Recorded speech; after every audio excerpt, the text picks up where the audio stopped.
Yeah, everyone tells me that.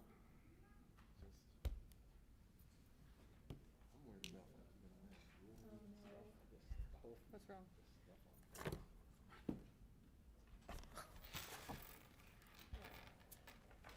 Just for your pleasure reading. So, Looks like a Do you want to take it to glass. someone real quick? Yes.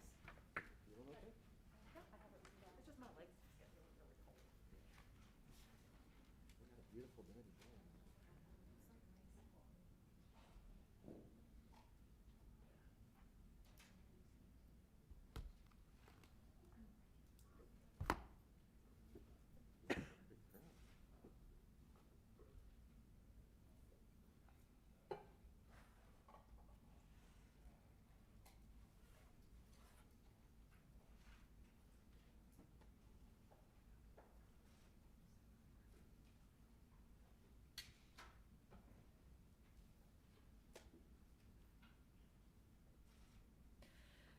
Good evening, and welcome to the City Council, Norman Utilities Authority, Norman Municipal Authority, and Norman Tax Increment Finance Authority meeting of January 12th, 2021.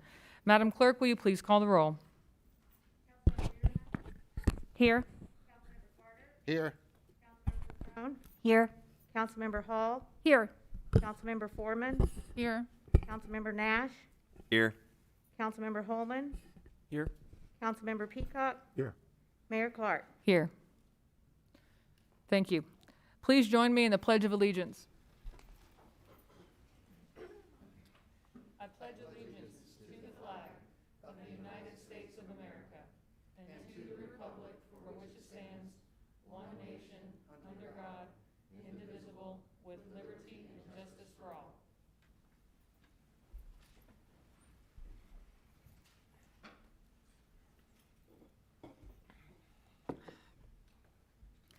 Item 3, approval of the City Council special session minutes of May 19th, 2020. City Council conference minutes of May 26th, 2020.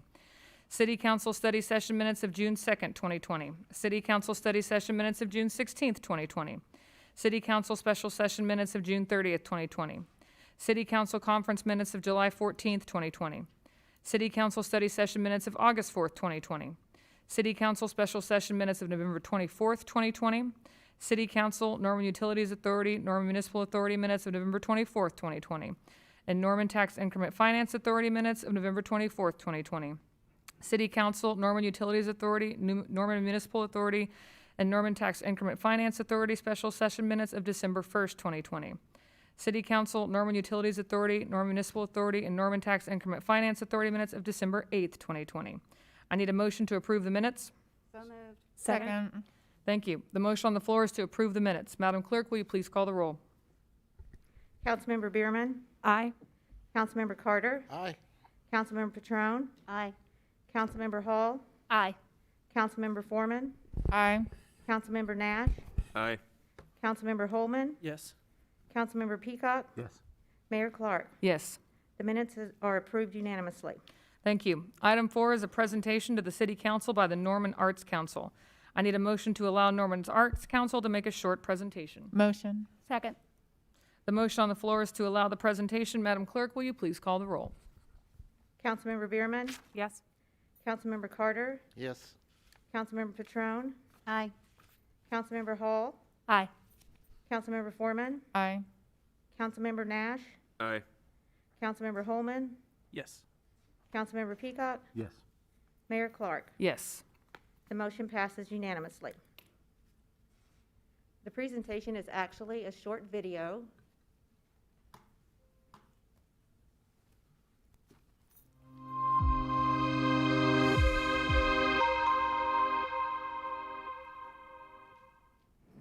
From all of us at Norman Arts Council, thank you. You weren't kidding. That is a very short video. Thank you for your brevity.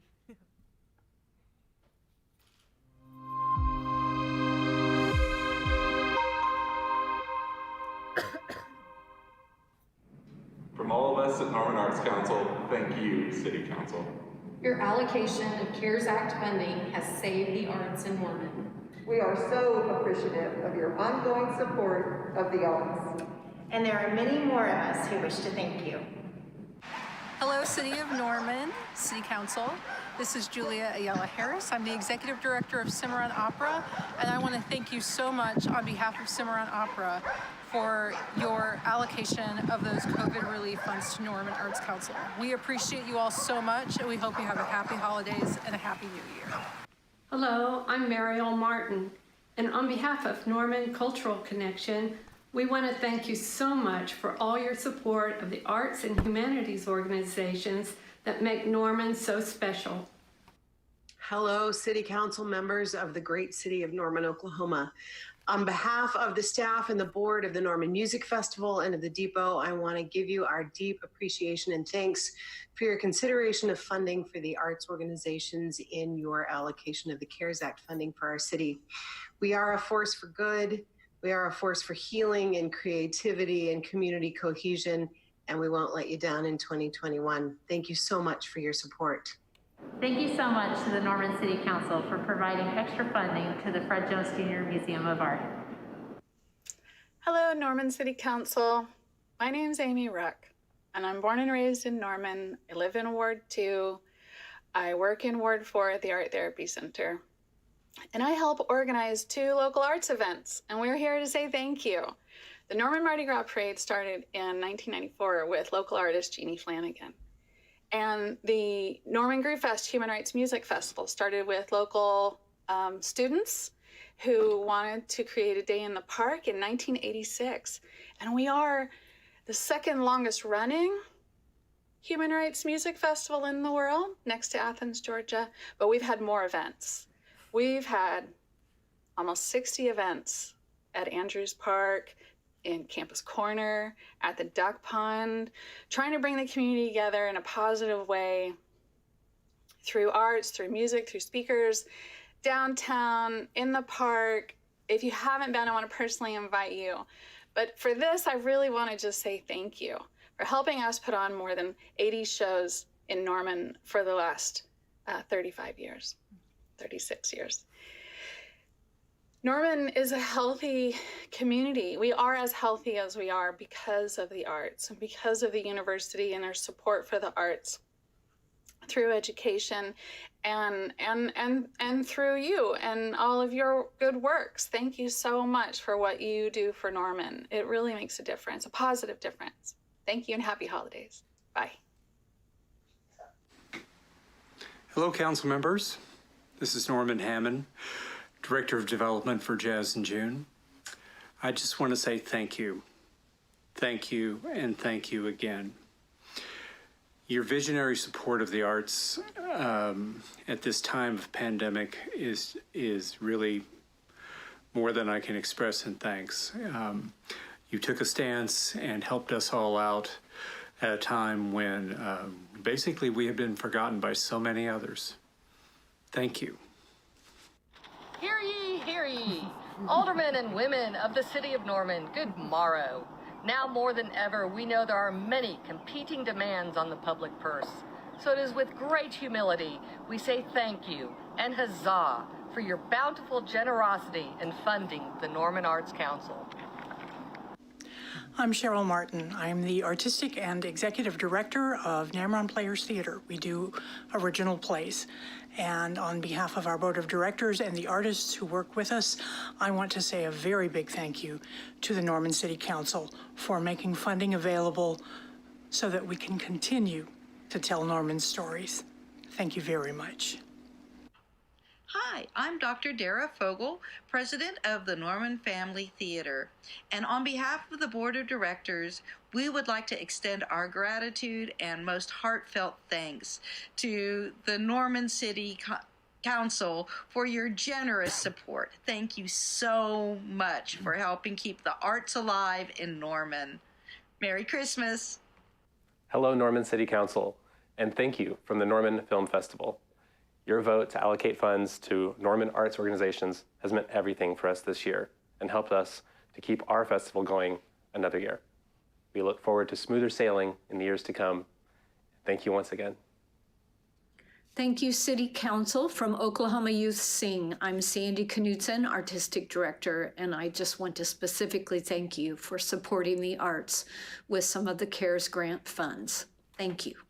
Pioneer Library System Foundation thanks you for supporting the arts in the Norman community. Hi, this is Curtis Jones at Resonator.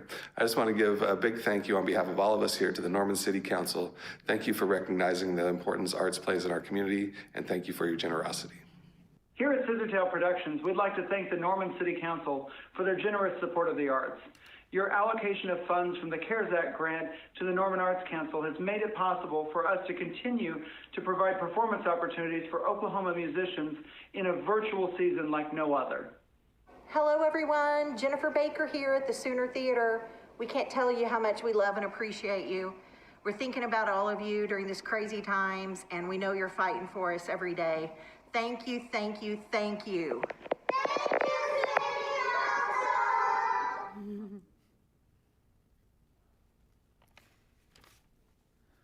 Well, I'm sure I speak for all my colleagues up here that was very much appreciated. I don't think I've ever seen a thank you effort like that. So thank you, Norman Arts Council.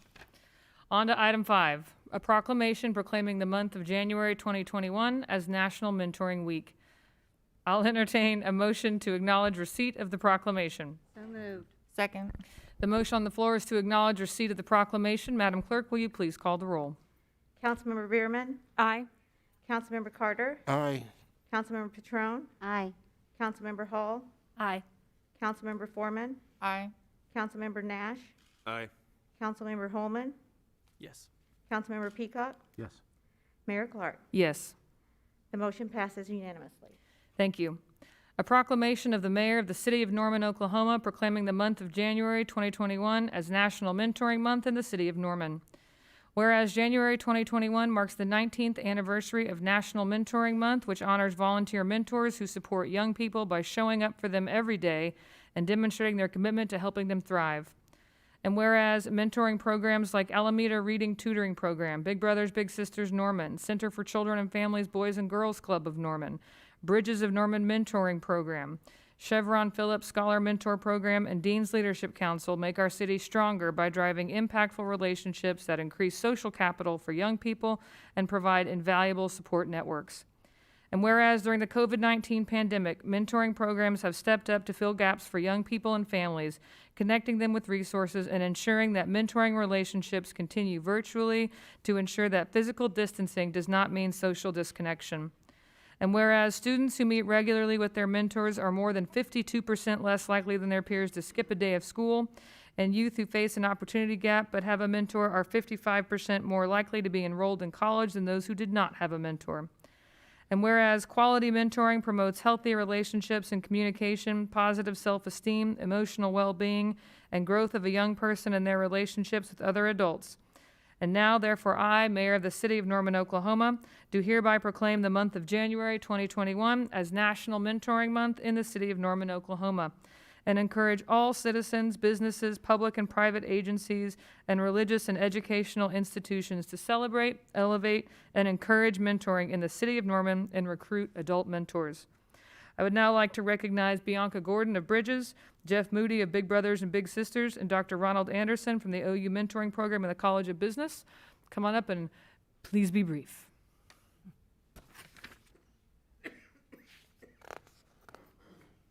The proclamation is, Ellen has them, and there's one for each of you.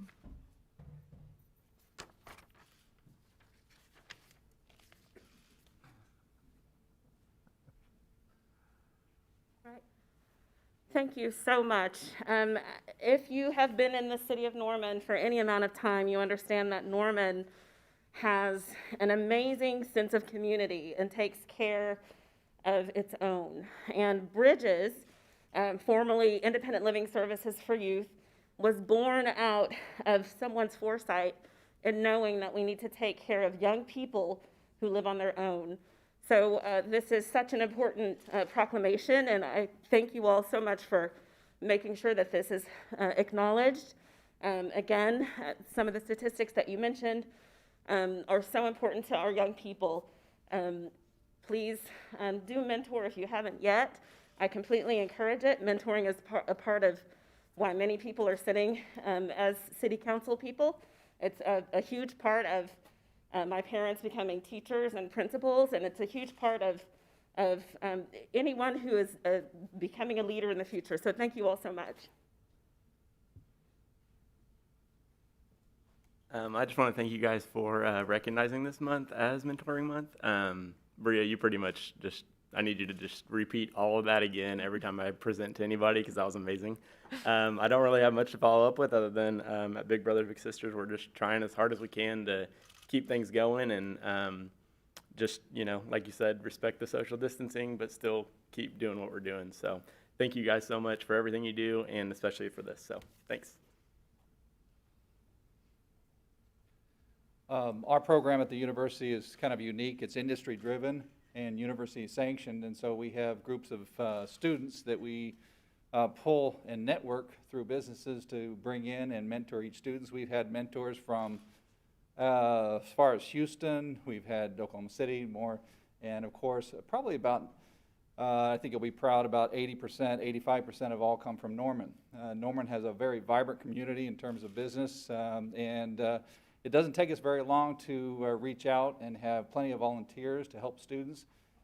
These students are greatly impacted because they're making important decisions in terms of not just going to college, but making their college successful and transferring it to the job community.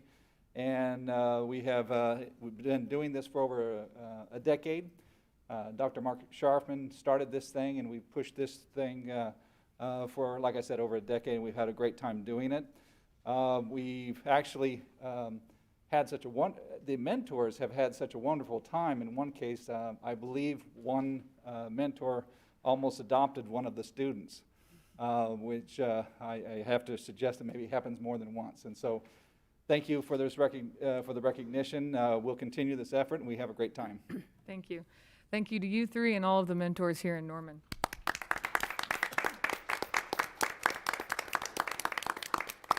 And I would urge you, if you're unable to mentor, to support an organization that facilitates mentoring. It makes a difference.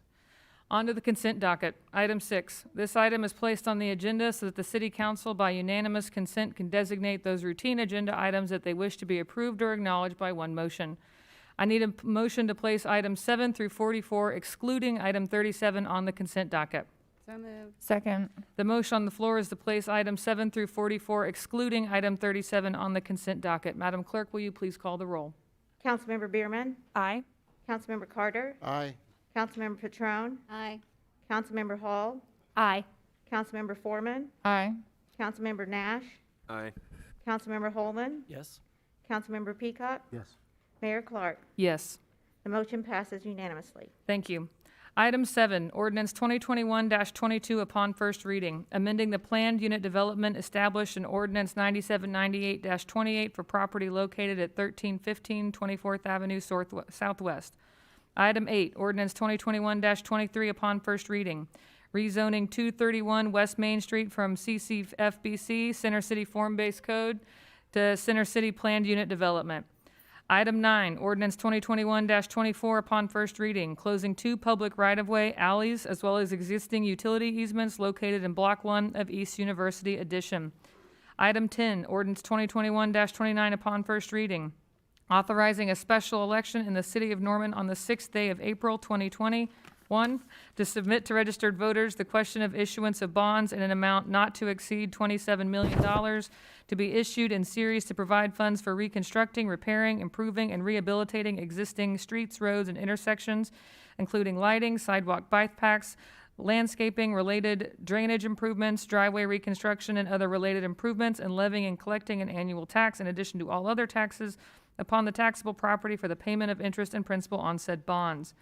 Item 11, appointments of Larla Turner, Ward 1, Alicia Cardula, Ward 2, Peo Kirby, Ward 3, Kay Holliday, Ward 4, Karen Goodchild, Ward 5, Michael Zorba, Ward 6, Rich Lubbers, Ward 7, Joshua Hinkle, Ward 8, and Christopher Tallbear at large, and Governor John Johnson, an ex officio member of the absentee Shawnee Tribe, to the Reapportionment Ad Hoc Commission. Item 12, Finance Director's Investment Report as of November 30th, 2020. Item 13, Monthly Departmental Report for the month of November 2020. Item 14, City Manager's Contract and Change Order Report.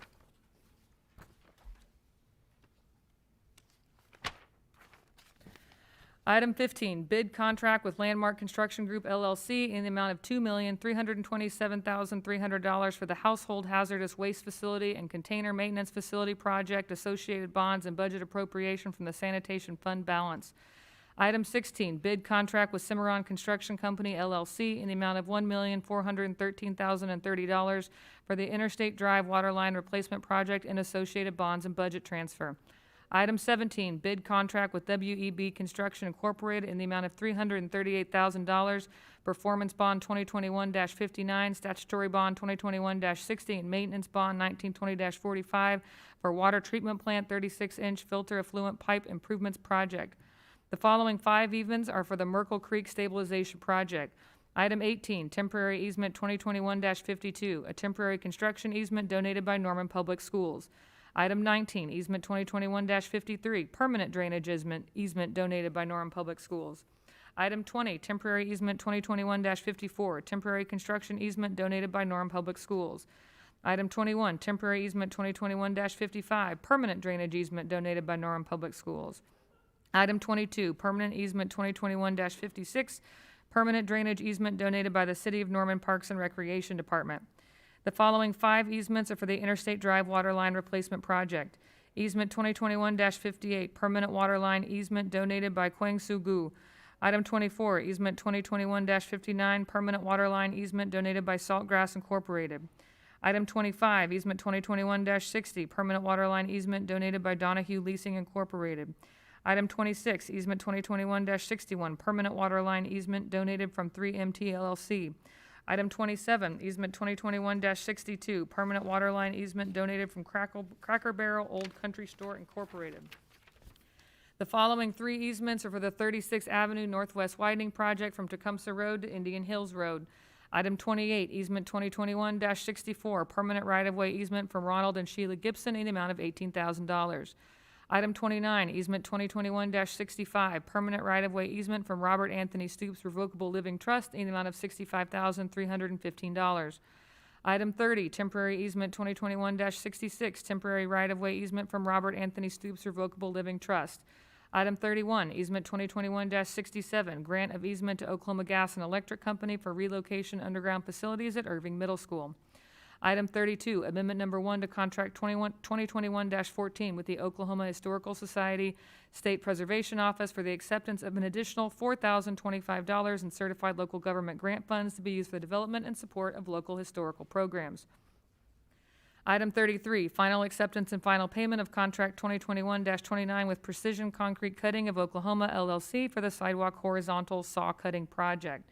Item 34, authorization for additional payment in the amount of $309,648.68 to ODOT under Contract 2021-33 for the construction of Robinson Street West of I-35 project.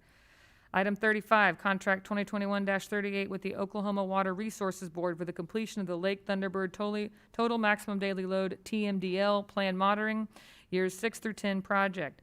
Item 36, Contract 2021-69 with the McKinney Partnership Architects PC in the amount of $198,490 to provide professional architectural and design services for a new sanitation office building.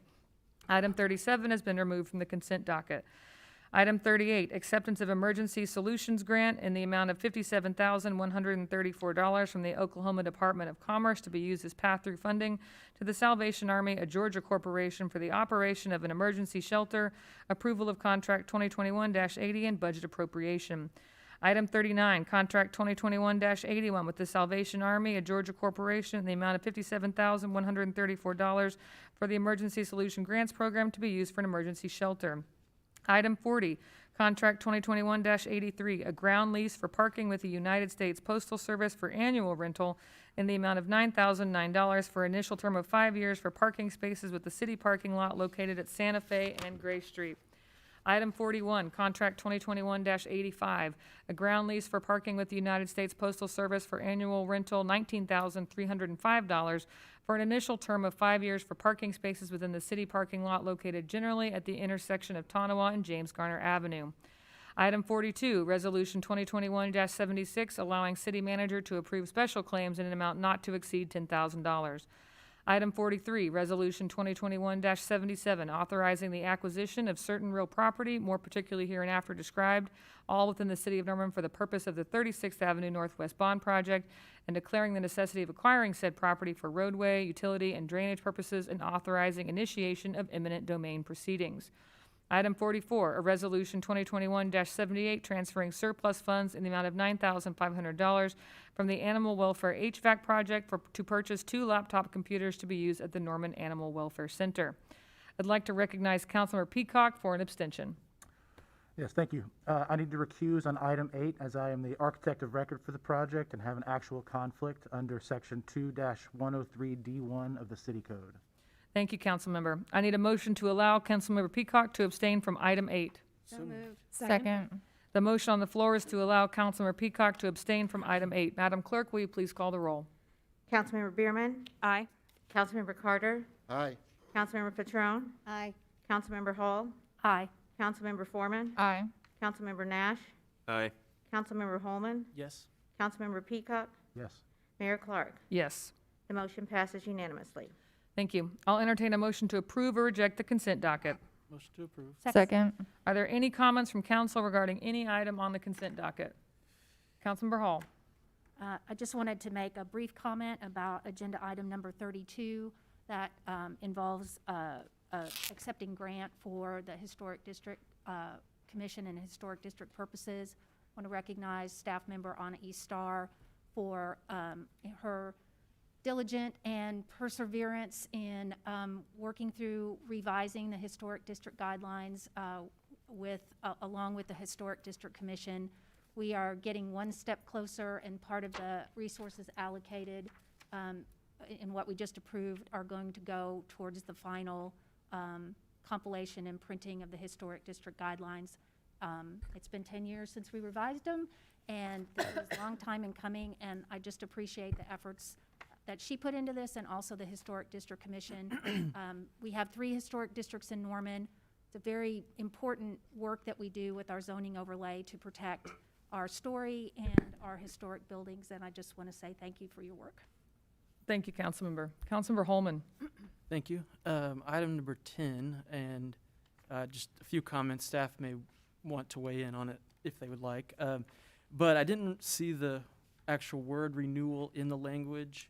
Not that it would be required or anything, but I do just want to make clear that this is a road maintenance bond renewal, and this first started, I think, in 2005 and has been renewed every 5 years, 2010, 2005, or 2006, 2011, 2016, and now 2021. It's been a highly successful program. It's replaced neighborhood streets all throughout the entire city, and has been a really valuable program. And I just want to make clear that this is not a new tax. It is a renewal of an existing bond that voters have reapproved 3 times in the past. So, Thank you, Councilmember. Thank Are you. there any other comments from council? Councilmember Petrone. Just really quickly, item number 35 for the contract extension of the TMDL and Thunderbird monitoring. I just was hopeful that, I don't need any questions answered, but just, I had a resident that was very thoughtful about and curious about if we'd had any further testing done of the water quality. And so I'd like to encourage staff to send us any updated reports that you might have as to, since COVID era, we haven't been able to meet and get those reports in person. If you would be able to give us a quick, not tonight, via email, update on the water quality testing. And then also on number 42, I wanted to thank Mr. City Manager for getting that on to the agenda as quickly as possible about for the tort claims. And when it comes to auto accidents with this city, that again, this is another resident of mine that was able to see a gap in service that the city manager was able to step in and says, you know what, I have a solution for that, so that if the city has some tort claims that need to get settled quickly, less than $10,000, that we're going to be able to get those paid out quicker. I appreciate that. Thank you. We will get that water quality report out to council this week. Any other comments from council regarding any item on the consent docket? Seeing none, the motion on the floor is to adopt the consent docket. Madam Clerk, will you please call the roll? Councilmember Bierman? Aye. Councilmember Carter? Aye. Councilmember Petrone? Aye. Councilmember Hall? Aye. Councilmember Foreman, Aye. Councilmember Nash, Aye. Councilmember Holman, Yes. Councilmember Peacock, Yes. Mayor Clark. Yes. The consent docket is approved unanimously. Thank you, Madam Clerk. Due to the continued rise in COVID cases and the state legislature's inability to renew our ability to meet virtually, despite them having the opportunity to do so for months now, our council meetings will continue with restrictions put in place in November to shorten the times of our meetings to lessen the amount of exposure. Public comments will only be taken for public hearing items required by law. Items will have a 30-minute total limit, and the applicant is allowed to speak for 10 minutes. No one may speak more than 3 minutes. I'd like to remind everyone that we do check our email regularly, and I promise you, if you would like to talk to us about any issue, we invite you to email us and contact us that way. Item 37, Contract 2021-79 with Home Base, the Center for Common Concerns, in the amount of $100,000 for the development of a strategic homeless plan. I'll entertain a motion to approve or reject the contract. Motion to approve. Second. I'd like to recognize Jane Hudson, Director of Planning and Community Development, for a presentation.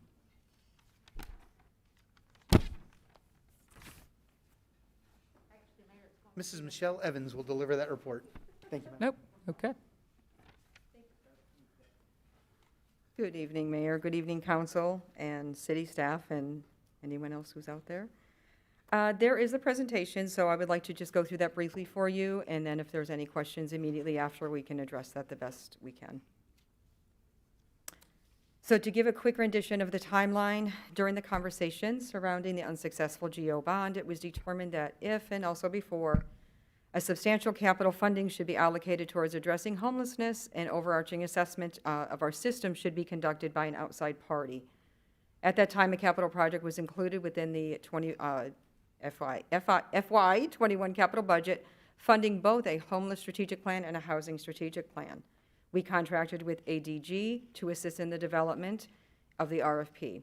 And we have here tonight, if there are any further questions, AJ Kirkpatrick with ADG to address any specific questions to help us if that is necessary. Selection committee consisted of City of Norman Planning Department staff and ADG representatives. The RFP announced by legal notice, direct solicitation, as well as through industry message board. 14 consultants requested invitations to the pre-proposal conference. Those proposals were received and read thoroughly September 25th. Through the RFP review, 3 proposals were finalized through Public Works, Westchester, PA, Analytic Insight, Evanston, Illinois, and Homebase in San Francisco, California. Those proposals were ranked and interviews were conducted on October 28th of 2020. References were thoroughly checked and comments reviewed. Homebase was the unanimous choice of the selection committee at that time. The RFP goals: comprehensive review of existing service provisions, including 3 to 4 focus groups with people with lived expertise, and 2 additional focus groups with providers and stakeholders. That will also include community members. Recommendation of built solutions, development of strategies, initiatives, and benchmarks, and the creation of a final strategy report. So the continuum of care, many of you may be familiar with what that is, but what the COC is I can go through each part of this, but since 1994, HUD has required each community to come together for community-wide planning and coordination of programs for individuals and families who are homeless. The continuum of care is a geographic surface area, and all organizations that provide social services within that service area. Participation within a COC is a requirement of the CDBG entitlement program. And it's also a federal program through the Department of Housing and Urban Development that provides multiple funding sources for housing and services for persons who are experiencing homelessness. The Continuum of Care Committee, as you all may be very familiar with, includes over 40 different nonprofits and faith-based and governmental entities working throughout Norman and Cleveland County. Quarterly meetings are held. All meetings are open to public participation, and the executive committee participation is outlined within the adopted governance charter that we review monthly and also adopt changes on a yearly basis. The COC Executive Board is the collective individuals designated to provide the oversight and governance on behalf of the COC. These meetings are held monthly.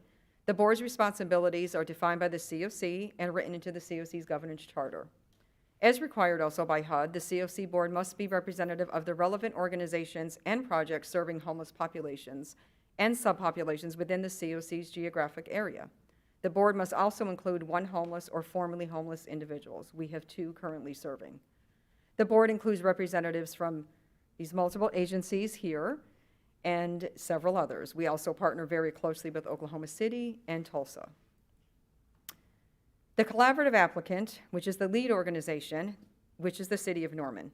The responsibilities of this lead organization are vast. The development and coordination of all elements are required by the HEARTH Act, including administering the COC and ESG programs at the local level, monitoring the federally funded partner organizations, providing service coordination, project planning within the jurisdictional area, submitting the point-in-time and housing inventory information to HUD, development and oversight of intake policies, procedures, and the coordinated entry system, data management in the HMIS system. HMIS is the Homeless Management Information System. That is where all the information from every homeless individual we have on record is entered, and the coordination of annual trainings in multiple areas for all of our service providers. Here's a brief overview of the funding. The Continuum of Care funding currently for COC awards, FY19, we also rolled that directly into FY20 due to the pandemic. It was $443,817 currently, which was awarded to 8 agencies, including the City of Norman, a planning grant. There are also emergency solutions grants awarded for FY20 that came to $251,000. That was our regular ESG awards. The ESG CV, we say round 1, we were awarded $767,882. Out of that amount, we did fund the current warming shelter, and which is going to be on the discussion in a couple weeks for several other positions, an additional $40,000. Went through that pretty quick, so used to that, sorry. So may I take any questions at this time?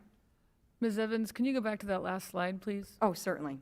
With all of the funding listed here, it says directly from the funder, HUD or ODOC, that's the Department of Commerce. Yes, ma'am, that is the Department of Commerce, yes. Did they place any requirements upon the City of Norman and how we provide housing in order to receive that funding? There are very specific requirements for ESG funding, yes, and there are certain criteria that we have to align that with, such as providing service provisions for individuals and specific housing. So with that, it's a very vast set of rules and guidelines that we go by. We can go over all of them. And yeah, there's so many. We can go over all of them, but yes, specifically with the service provisions, it is to, specifically with the CV funds, it's very different from our regular ESG. It is to prevent and prepare and directly provide assistance to those during the pandemic. So it was a very specific set of rules and guidelines that we were given. Thank you. I used to attend the COC meetings when I was a council member, had a little bit more time. And I believe the motto is housing first, correct? Absolutely, yes. And that we is the had philosophy. discussed, you come to Norman to get housed, not to stay homeless. So I appreciate all of your efforts and all of the agencies involved for the tireless work that you do. Council members, do we have any questions? Councilmember Holman. So the funding for this specific study, the $100,000, coming from a planning grant, is that what I'm understanding there? Thank you for the question, Councilmember Holman. It partially, so it's coming from 2 different funding sources. And where that is coming from is the first project with the $87,413 would be from the capital project. That is that amount. And then from the planning grant is $12,587 to make up the $100,000. Thank you. You're welcome. Councilmember Foreman. Earlier today, I was made aware that about 2 years ago, we did another study for this and awarded it to someone named Jill Spangler. There was a study, there was months worth of focus groups and all that, and then nothing came from that. Can you speak to that study that we had previously done for homelessness? I certainly can, yes, ma'am, and thank you for that question. That study was also, it was small. It was a very much smaller in stature, and what that was an immediate response to, at the time, to say, what are our resources? How can we better provide them to the community? And Jill Spangler was chosen for that, to do that study. And it provided a lot of insight to not only the City of Norman, but also the Continuum of Care and our partners to say, where are our gaps? They do seem very visible at the time to all of us. And many times when we have another partner, especially federal partners, come to us and say, maybe you didn't look at this correctly. And that was what she provided us. She provided us some fresh ideas to look at our funding. How can we align ourselves? How can we look for additional funding in a time where federal government is really cracking down on that and not offering additional opportunities? She really did provide a lot of insight, and that helped guide the executive committee to look at that and say, how do we move forward and how do we plan in a time like that, never knowing a pandemic was coming our way. And I can supply that for all of you if you would like a copy of that. Thank you. You're welcome. Councilor Bierman. Hi, Michelle. Hi. So I'm going to try and remember to get as close to my microphone as humanly possible. I just can't get my body that close.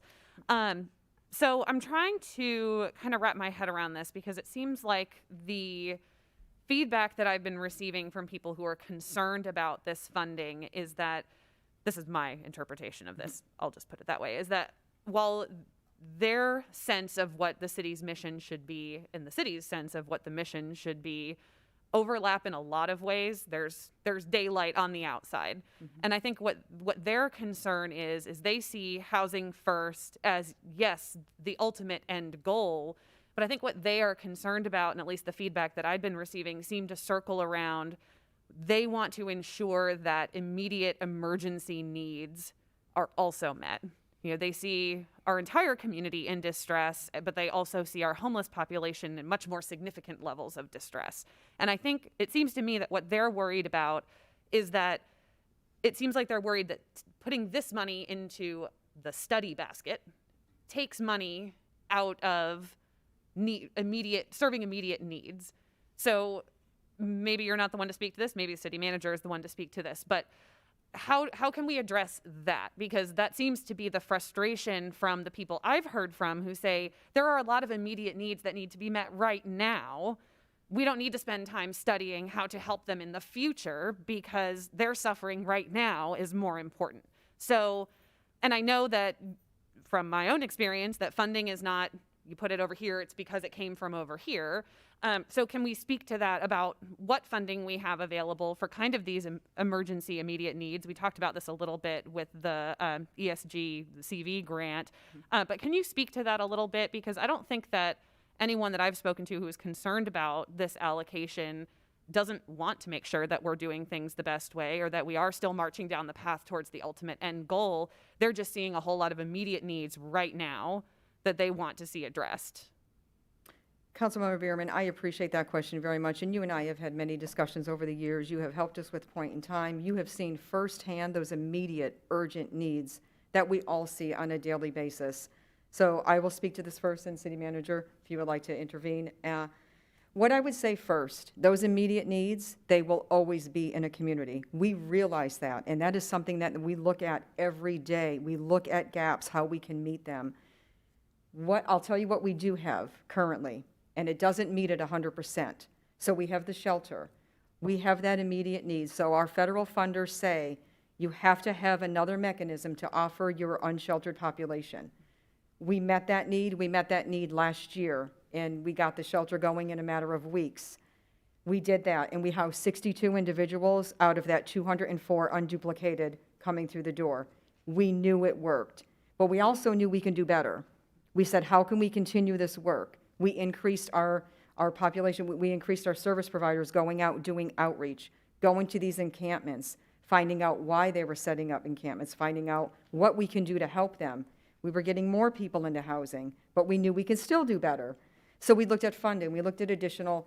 When this housing study, when this first came up, and when the GO bond did not pass, we thought, what can we do? That may not answer that immediate need because our service providers are going to continue to go out there and try to get them into a shelter, a hotel, anything to get them out of the environment and out of that unsafe predicament. This will help long-term, and eventually it will help these urgent needs. It will absolutely help because if we don't understand as a community what we need to offer long-term sustainable housing, we will always have this need here, and the gap is going to get bigger. I've seen it. I've seen the numbers come through. I look at that on a daily basis. I'm concerned about that. I truly am, and I think if we don't have a study like this that's going to help us long-term, that gap is going to widen. And I truly, that is my greatest fear. the exec board, and everyone that we work with on a daily basis. What I can say daily that is offered, we do offer them housing. We offer them to come into services. We have a shelter for them to come to, safe, warm. We have security there to help monitor their belongings. We do everything we possibly can right now to offer that and to bring them into a safe environment. I hope Thanks, that Michelle. I helps. appreciate it. Yeah, I just needed to be Absolutely. able to kind of square that a little bit Absolutely. because it's, you know, I do understand where they're coming from, but I also see the need to make sure that with the dozens of agencies that we have all trying to do this work, that we're not duplicating efforts, that we're amplifying each other's efforts as best we can. And so I don't want it to be an either or, and I needed there to be some certainty that it wasn't going to be an either or. So I appreciate that. Thanks. Absolutely. Thank you very much. Councilmember Carter.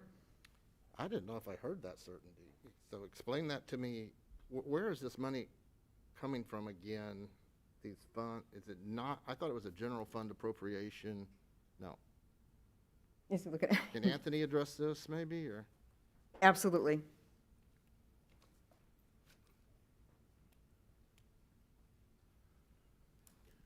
Anthony Francisco, the finance director. The $12,800 roughly is coming from the CDBG fund, Community Development Block Grant funds that were left over from a previous planning study. The $87,000 roughly is an appropriation that council made in this year's budget from the capital project fund, specifically for this purpose, as was mentioned. When the general obligation bond proposal was being discussed, this long-term study of homeless and. We decided to use those funds today for a different purpose, like rental vouchers or utility assistance or things of that nature. Would that be something we could do with capital funds? Not with capital funds. The council's longstanding policy, based on the opinion of the city attorney's office, is that the earmarked capital sales tax can be used only for capital projects or for things like architectural and engineering designs or studies like this that ultimately would lead towards a capital project, such as the homeless or affordable housing projects that were being discussed by council back when the budget was adopted. Okay, well, that's where my disconnect comes, is exactly with where I thought we were at our budget, at our fall retreat and our budget meetings last year, because I thought we were further down the line in this development of a plan. It seemed to me that, you know, as I think about the time that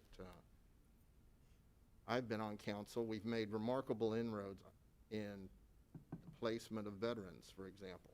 The police department has done a magnificent job with their monthly workshops to find Social Security numbers for homeless individuals or veterans,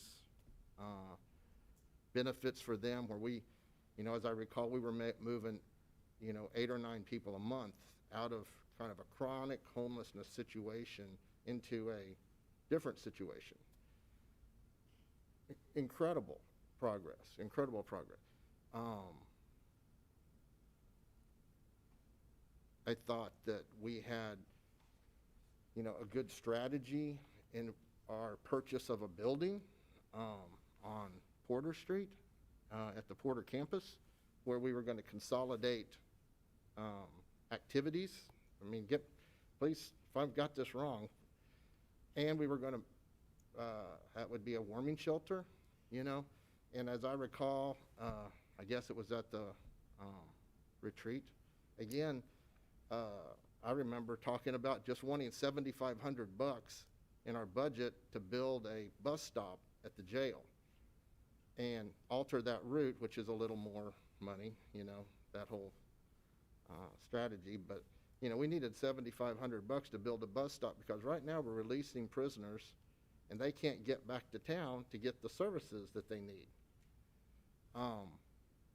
And so we had a bond issue, and one of my reservations that night in June, when we were approving the bonds program, is that this $5 million for homelessness, which I'm in favor of doing things for homelessness, but I'm not in favor of just rushing to do things. And it seemed like that night we said $5 million, you know, and there was no plan.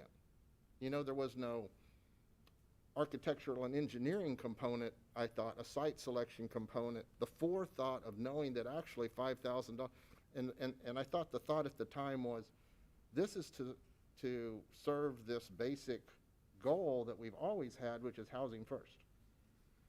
And so I felt like when we made this $100,000 appropriation, thanks for reminding me it was capital fund, because that's what it was for. It was for, to me, it was for a budget, not necessarily we're going to spend every nickel of it. You know, we needed a budget item to allow us to go to architectural and engineering firms and ask them to submit us some ideas, I suppose, you know, however this process, you know, of City Hall works, you know. So to see that it's a study is disappointing to me, because it looks like I spent a better part of my afternoon reading the consolidated action plan for 2020-2024. It's 147 pages long. And I really struggled. I mean, it looked like a fantastic plan, you know, and I know that our staff, I think our staff is fantastic. I think our staff is shorthanded, incredibly shorthanded. So having a mechanism of funding for some more bodies, which I think there's a grant out there kind of looming that sounded great to me, that, you know, that is an immediate need, you know. So I'm really struggling with this whole idea. And the other thing is a little historical perspective, and not to get too long-winded. And I had a great conversation with Councilmember Hall and about this today, but it reminds me of some history from you, Mr. Pyle. You know, in 2006, we were at a similar situation with animal welfare in this city.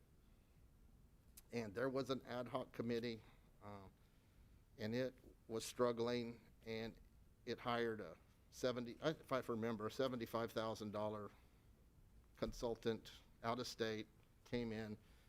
And as we moved forward with that, it ended up being, I considered it, I mean, I think I came on board in 2008 in that committee, and it was not a valuable document. And you can see you've inherited a lot of the problems, and now our animal shelter is fantastic, best in the state, best outcomes. But at the time, in the mid-2000s, we were under investigation by the Veterinary Board for Inhumane Practices, the Department of Agriculture. We had appointed a local veterinarian to run the shelter. You know, it was this huge mess. So I'm a little skeptical of taking all of this money for a study when I thought you have a good vision. And what I've left off is the vision of Inspire Health, which was, I couldn't believe how much forethought and vision was in Norman's Regional's Inspire Health program. We authorized a $250 million bond to the trust, and two of their components, one was a 50-bed, if I recall correctly, mental health facility for the city of Norman, you know, directly addressing what we're talking about. The other component was, I think, a partnership. They were talking about relationships with other, but I think they were talking about a $30 million building on that campus, if memory serves me, to service substance abuse, alcoholism, counseling, you know, which blends right into our purchase of that building, you know. And so I just felt like we have a vision, you know, we know where we're going. Our police department has a vision, you know. our health system has a vision, our city staff has a vision, and what we're lacking is some facility, and we're lacking some staff. And with our grant idea, that's helping look at the staff, and then our bond failed. You know, I think part of that was the fact we didn't have, okay, I think Norman likes, it's gonna be here, and it's gonna look like this, you know? And so that's what I thought we were spending money on. And so, well, I'll let you. Well, Councilmember Carter, I think your recollection of our conversations in April, May, June, leading up to the language that was on the ballot for the electorate in August is dead on. When we were talking about what elements we would bundle and put before the voters in a general obligation bond question, we knew that there were constituencies that we thought probably would support the effort, and how can we satisfy as many needs as possible with this one ballot measure. And the current homelessness situation under the COVID environment, it rose right up to the top. And I think when the concept of putting a general obligation bond question before the voters to say, we need some funding, we know we have some needs, general obligation bonds can be used for facilities. At the time when that conversation started, staff looked at each other and thought, okay, if we succeed, we're gonna have to come up with some plans really, really quickly. And what does that look like? At the same time, talking to Inspire Health and the Porter campus and that participation, the opportunity to address 718 North Porter, one of those items we thought, oh my gosh, this really could be an asset on the table for us on our balance sheet that can help us solve some of these problems. How do we utilize it? Man, that's a darn good question. We talked about, what services should the city of Norman attempt to provide? What services do we definitely need assistance through the continuum of care and some of our local nonprofits to provide? Don't duplicate services. And the most important piece is that housing first. What does our affordable housing offering look like? And we know right now that Lisa Craig and Michelle Evans and Jane Hudson, we got 2 affordable units coming online. We can't produce them as fast as the demand is growing. So half of that study is definitely going to be focusing on the housing component. What are we missing and how do we best approach it? Are we doing it one at a time? Are we looking at, complexes, an entire apartment complex, et cetera? So had we had a lot more staffing and a little more runway, that might have been a thing we would have attempted to tackle in-house with 2 full-time staff members that are responsible for all of our community development block grant funding and a pretty short runway. That was a thing we didn't think we could accomplish in-house to the level we think our homeless community needs and deserves. So we do want a little professional guidance. We definitely want to take advantage of some independent analysis of how we should approach the affordable housing piece of this puzzle. And we need more fast, and we would love some guidance in that respect. So I have all the confidence in the world of Michelle Evans, Lisa Craig, and Jane Hudson, but the demands on those 3 ladies are absolutely overwhelming. And they'll be able to monitor our process and make sure the finished product is what we need. Without putting their heads underwater. Love to get some more staff if we had the funding available through this grant opportunity. There's a 6-month ramp-up time to put together job descriptions and fly them and interview them and bring them on board, and then got to get their feet wet and train them. And we would just love to move sooner rather than later. If it weren't capital project dollars, and we could use those dollars to fund bodies, that would be wonderful. But for this particular application, the capital dollars could be used for, tenant improvements in 718 North Porter, et cetera, or they can be used for the study to tell us how we need to set up that 718 North Porter to be most optimally utilized by continuum of care members and the City of Norman staff to provide those services to our homeless community. Okay, so answer me, and maybe this is for Ms. Evans, the difference between what you've requested in the RFP and what our strategic action plan that we currently have, what's the difference?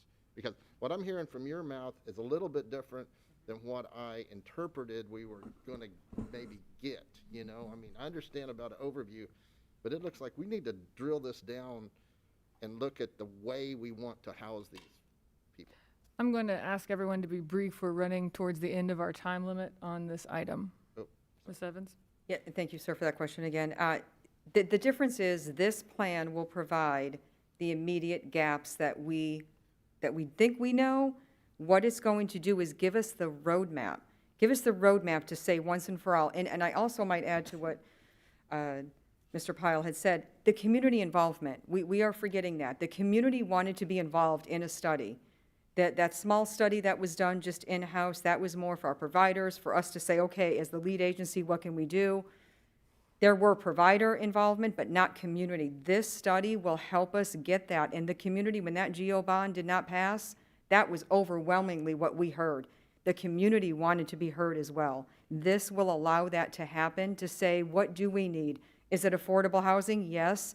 Is it more shelters? Is it 718 Porter? What are we looking at, and how can we as a city move forward and create that plan with the longer-term plan to say this is going to be sustainable? Because we can have an answer for this, but if it's not sustainable, then it's not going to work. And we truly want to hear what our community members want. They are a part of this process with us. A large part of what we do with the COC exec, we can sit there and make guidelines all day long, but if we don't put that to our community members to say, are you on board with us? Will you help support us do this? Then it doesn't get us very far down the road. And so I would say that would be the difference between the two. Absolutely. This is AJ Kirkpatrick from AGG. Thank you. Yeah, AJ Kirkpatrick, ADG, Director of Urban Planning. Is it possible that we could go back to the slide that bullets the items and the...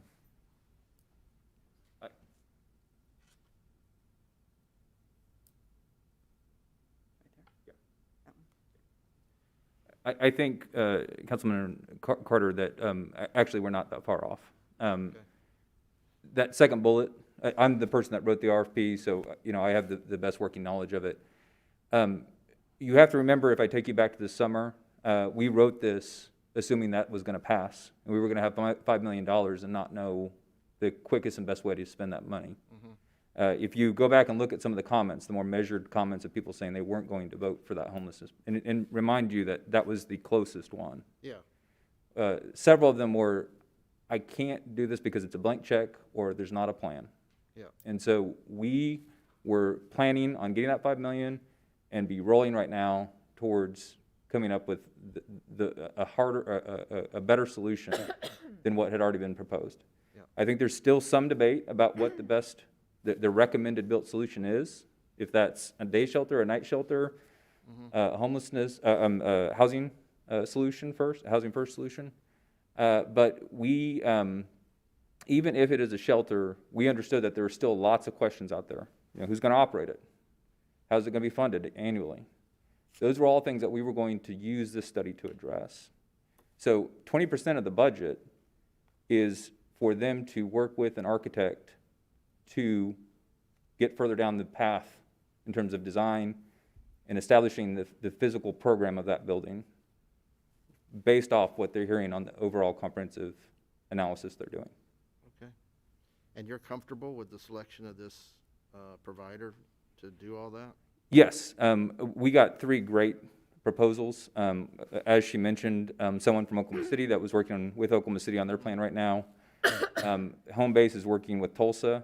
I personally called all the references. Tulsa is over the moon with Home Base. They have a record of continuing to work with their clients after the plan is done, because the client starts to see the value of the input that they're getting from this national level. They have clients all over the country. So you really are going to be getting best practices in terms of management of your COC and whatever your built solution should be. Well, I ask you to drill down on bullet point 2, and you guys have convinced me. I will be supporting this motion. Thank you, Councilmember. Councilmember Hall. Ms. Evans? Councilmember Hall, how are you tonight? Good. I'll try to make this really, really brief, but I also think because there has been a lot of discussion with community members and a lot of attention paid to this over the last few days, because it does have a lot of interest.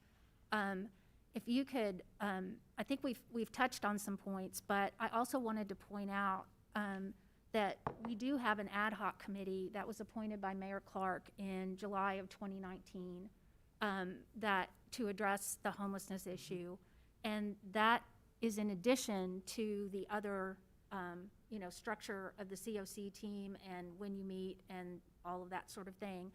And so that's a committee that I've been involved with since almost the beginning when I was first appointed to council. And I wanted you to just also include, as a layer over everything that we've talked about already, when we first started discussing this in the ad hoc committee, which was in the late spring, and it is all tied into the decision that we either made or we're not going to make about adding the bond proposal. And so there was a lot of discussion. This committee it did meet weekly for a long time, but it meets every other week now. So there was a lot of discussion within the committee with the COC representatives that were there, council members, and city staff about this RFP and the need to take a breath with all of the community feedback that we were getting, and why it was so important to get outside help to look at a strategic plan. So if you could just walk through that briefly of the input and the discussion, because this has been 6 months worth of discussion, if not more. Absolutely, and thank you, Councilmember Hall, for that, and we appreciate your involvement with the ad hoc committee. As Councilmember Hall stated, the ad hoc committee has done tremendous work, and it complements the COC, and it complements every committee that we have. And through those discussions, as Councilmember Hall said, we listen to the feedback to our community members and to our trusted providers, many of who are here tonight. Central Mental Health, we have our COC co-chair, Aaron Tribble. We have many providers. We have Dan Strawn, the director of Homeless Alliance, here to support. These are trusted partners who we stop and say, like you said, I like how you stop and take a breath, because we wanted to really indulge what every partner and every stakeholder was saying to us. They were telling us, you guys need to stop and figure out what we can do long-term. We want to address those immediate needs, and we are trying diligently each day. But the long-term plan is what we have to focus on, the affordable housing, and through the community partners and our stakeholders and the ad hoc committee with the exec and many other, this is what they wanted. They said, please go for this type of study. We need experts in the field to tell us and help support us to say, this is how you can sustain and move forward. And those discussions are continuing, as you said. We meet every 2 weeks. Everything that we address through the COC Exec Committee, I bring to the ad hoc to say, is this what you're hearing? Is this aligning with, are we on the right path? And if we're not, we kind of take a break. And now as we're meeting bi-weekly, it seems like it's a much slower process, but we are moving forward, and it has helped tremendously. So I do think it's important to also just emphasize that this was a collaboration from the COC Continuum of Care team. As you pointed out, we have 40 member organizations. We also have other faith-based organizations and other volunteer groups that also address the needs of our community. And there was, at least what I was hearing through all of these discussions, is that there was a recognition on the part of all of our partners that we did need to have some assistance. And in my opinion, because of all of the changes we've experienced this year and what serving the homeless is going to look like, the adaptations we've had to make in a COVID environment and what it's going to look like post-COVID, the direction that maybe we thought we needed to go at the beginning of all this and the failure of the bond proposal, to me almost is why it's even more important to have a fresh look and an outside assessment of where we are, and that this is supported by all of our partners to move forward with this, right? That's why you brought it here in the first place. Absolutely, absolutely. All of our partners within the state and our federal partners, they are all aligned with this. We even We sent it to our federal partners, and everyone agreed. They're like, this is what we need to do to address this on that level, because we sometimes think we're just working within the city of Norman. We cover Cleveland County as well, so we also address that. We get our Cleveland County partners, state, federal. This is something that we feel very passionate about, and every partner we listened to and brought that to the table. And Councilmember Hall, you were present at most of those meetings, and you heard. And, you know, we did take a step back, and we listened to everyone's feedback. And to me, I think that's very important, because with the GEO bond, the one thing we heard overwhelmingly was that it was too rushed. They didn't understand what we were doing. They wanted more information. So we said, you're right. This is, believe me, we take a step back sometimes too. It's very complex. There's a lot of information coming from many different sources. So we thought, let's do this. Let's do that for ourselves and for our community. They deserve it. They deserve to know how this money's going to be spent, and that we will be overseeing it and making sure that the finished product is exactly what the city of Norman needs. And I think we also have recognized the need for involving, this provides us an opportunity to involve other stakeholders other than the continuum of care team. And there is a pretty vigorous component of this, of getting other stakeholders and other advocates within the community that may have other ideas or a new idea to add to the mix, that will be fully considered as well, correct? Yes, ma'am, that is correct. Thank you. You're welcome. Are there any further questions from council? I think lots of great questions, lots of great discussion. The last thing I will add is we've got to take study out of our vocabulary. This is a strategic plan. It is how to address it. We know that people are homeless in Norman, and we're trying to solve it. And we're trying to come up with a plan that will help us be the best stewards of taxpayer dollars as we continue down that road. As we saw, and as was mentioned, of the bond issues, this was the most popular. People are ready for it, but we don't need to repeat the mistakes of the past, even with Norman Forward, Animal Welfare Shelter, where we had these great ideas but didn't look long-term, and past councils have paid for that. And I do not want to be that council, and this problem is not going away. So, thank you, Ms. Evans. The motion on the floor is to approve the amendment. Madam Clerk, will you please call the roll? Do we have to do public comment? No.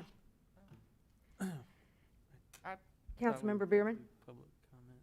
Aye. Councilmember Carter? Yes. Councilmember Patron? Aye. Councilmember Hall? Aye. Councilmember Foreman? No. Councilmember Nash? Aye. Councilmember Holman? Yes. Councilmember Peacock? Yes. Mayor Clark? Yes. The motion passes by a vote of 8-1. Voting against, Councilmember Foreman. Thank you, Madam Clerk. Item 45, Amendment Number 1 to Contract 1617-137 with Summit Lakes Property Owners Association, Summit Villas Property Owners Association, and Summit Lakes LLC for the Misty Lake Dam Repair Project. I'd like to recognize Councilmember Bierman for an abstention. That is correct. Is my mic on? Okay. I was having a hard time hearing it. Item 45 is a contract related to the Summit Lakes Dam and is funded in part by property owner assessments through the HOA. As a Summit Lakes property owner, I have an actual conflict under Section 2-103 of the code and intend to recuse and leave the room during discussion and vote on this item as required by Section 2-108 of the code. I need a motion to allow Councilmember Bierman to abstain from item 45. So moved. Second. The motion on the floor is to allow Councilmember Bierman to abstain from item 45. Madam Clerk, will you please call the roll? Councilmember Carter? Yes. Councilmember Patron? Aye. Councilmember Hall? Aye. Councilmember Foreman? Aye. Councilmember Nash? Aye. Councilmember Holman? Yes. Councilmember Peacock? Yes. Mayor Clark? Yes. The motion passes unanimously. Thank you. I'd like to recognize Catherine Walker, our city attorney, for a presentation. Oh, excuse me. Before we do that, I'll entertain a motion to approve or reject the amendment. Motion to approve. Second. Now. Oh, okay. Ms. Muckala.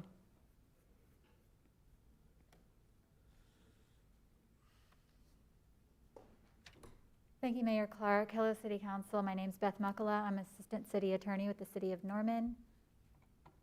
Finding my PowerPoint.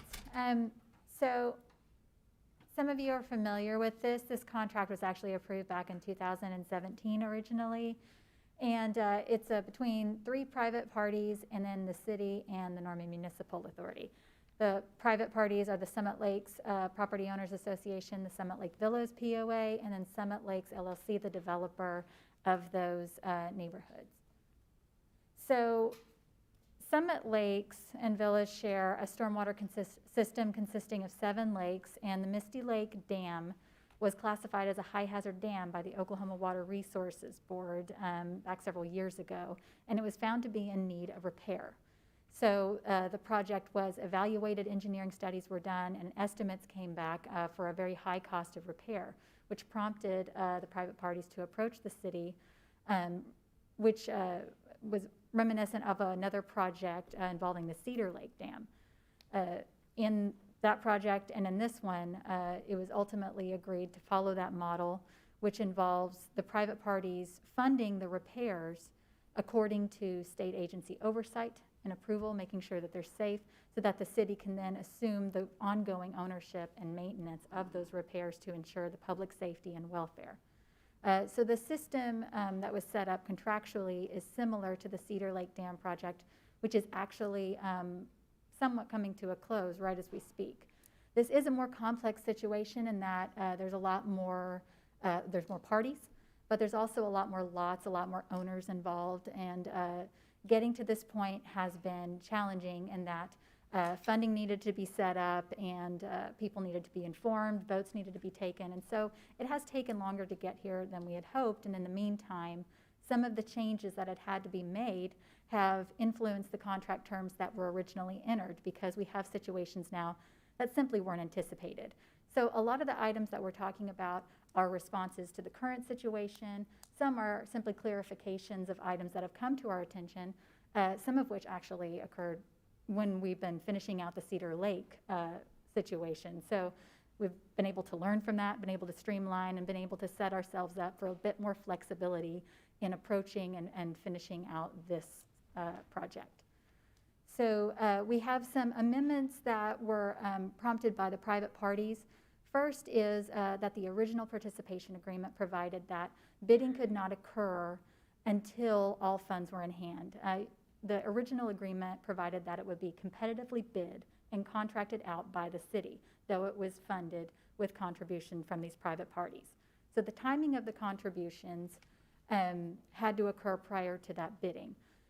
According to their request, they asked that instead of funding prior to bidding, they fund prior to contract consideration, and that these funds be kept in a separate account at a separate financial institution with accounting upon request by the city. So that's just relating to treatment of the funds. Again, the funds are coming from different sources than originally anticipated, and the lending situations that were first anticipated didn't quite happen as originally expected. So that's where we are on that one. Further, we had a situation with Section 11, which was not platted at the time the participation agreement was originally entered. There were 69 lots that were supposed to be in that section. I think it ended up being about 67 or so instead. But the funds that were applicable to the construction cost for that portion were supposed to be ultimately the responsibility of the developer, but on a different timeline than the other lots. And that timeline, that interaction, especially in light of the funding issues and in light of the fact that the city would be collecting the private assessments from the lot owners, it complicated things quite a bit. And we got to a point where it became a lot more workable to determine where those funds were coming from on the front end. And so the developer has voluntarily agreed, instead of paying those at the end of the contract, which was their right under the original agreement, to prepay those along with the provision of the funds by the POAs. So all of the funds should be in hand within a few days of the contract coming to you for consideration. So before a contract is in front of you, those funds will still be in hand. That's still the plan.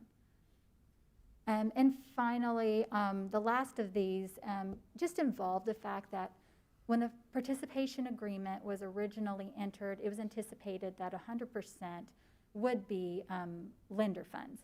That's not the case now. There's been a lot of changing of plans in response to availability, but also just some alternative approaches that have been found more workable for the POAs. So what we have is that we have had to alter the language to anticipate that our payments won't necessarily be going straight to a lender, or I'm sorry, not payment, but when we collect the funds and we remit them, we won't necessarily be remitting them straight to a lender anymore. We might be paying them back directly to a POA that is fronting the funds for their lot owners. The other set of amendments are actually supposed to be a lot more forward-thinking, and again, some of it is learning what has happened in other situations and trying to anticipate what could happen. But the original contract talked about initial overages that were possible during bidding, what the parties would do, how they would approach that, how they would try to come to an agreement and find additional funding. But of course, in looking at this, especially in light of the fact that we are getting the funding at a different point, it became really imperative to make sure that if we get into this contract with the city as the contracting party, that we knew what would happen when other cost overages could occur, such as a change order, which no one anticipates and we certainly don't hope for. But if that happens, we needed to know how that was going to work so that we could coordinate, again, with so many parties, because this is a more complex contractual situation.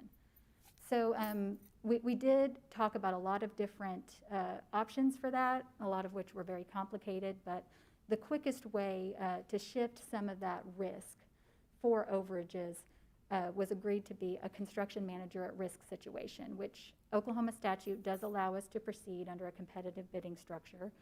And so what the parties have agreed to do is to move forward with a CMAR. And of course, the idea being that a CMAR will lessen the chance of change orders. And in the situation where there might need to be a change order, it could be that that risk is going to be borne by that third party rather than the city who's the contracting party, or of course the private parties who would then have to respond and come up with the additional construction cost. So all parties are comfortable with this risk shift. It allows us to move forward again with more flexibility, but we tried to be even more forward-thinking than that. In addition to this, we tried to anticipate a situation where, okay, we do have a change order.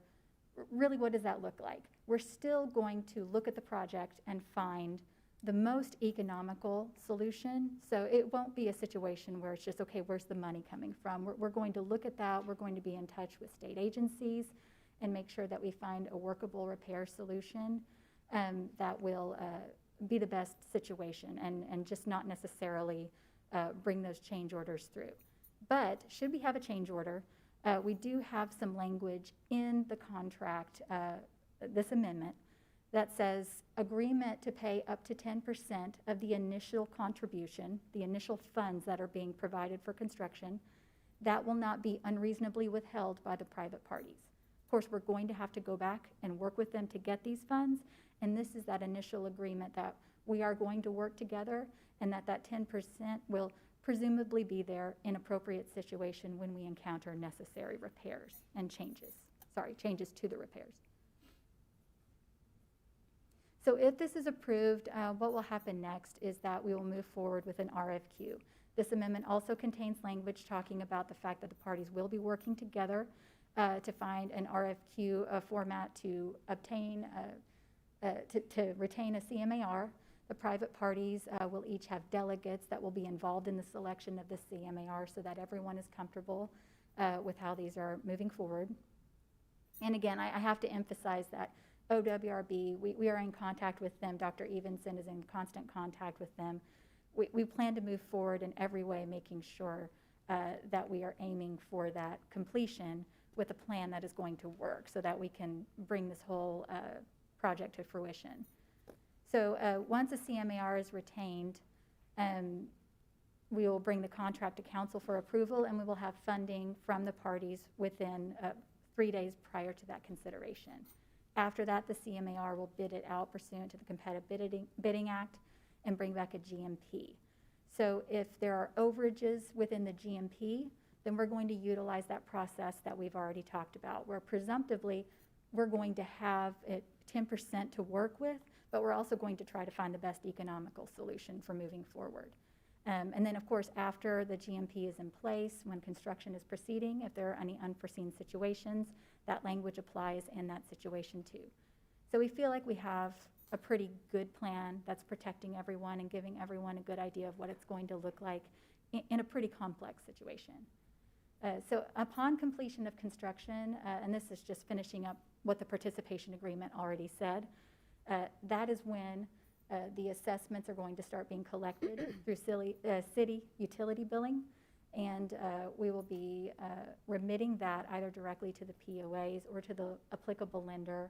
There have been many discussions with the POAs about how we can handle this, and we're going to make sure that it's done in a really smooth manner. And again, we've had the benefit of learning from the Cedar Lake project, which is finishing up now. So that is all I have. I entertain any questions you might have on this.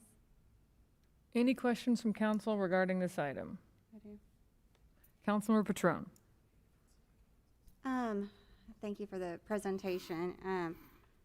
So the first time I heard about this extensively was in 2018 when there was the stormwater utility, stormwater bond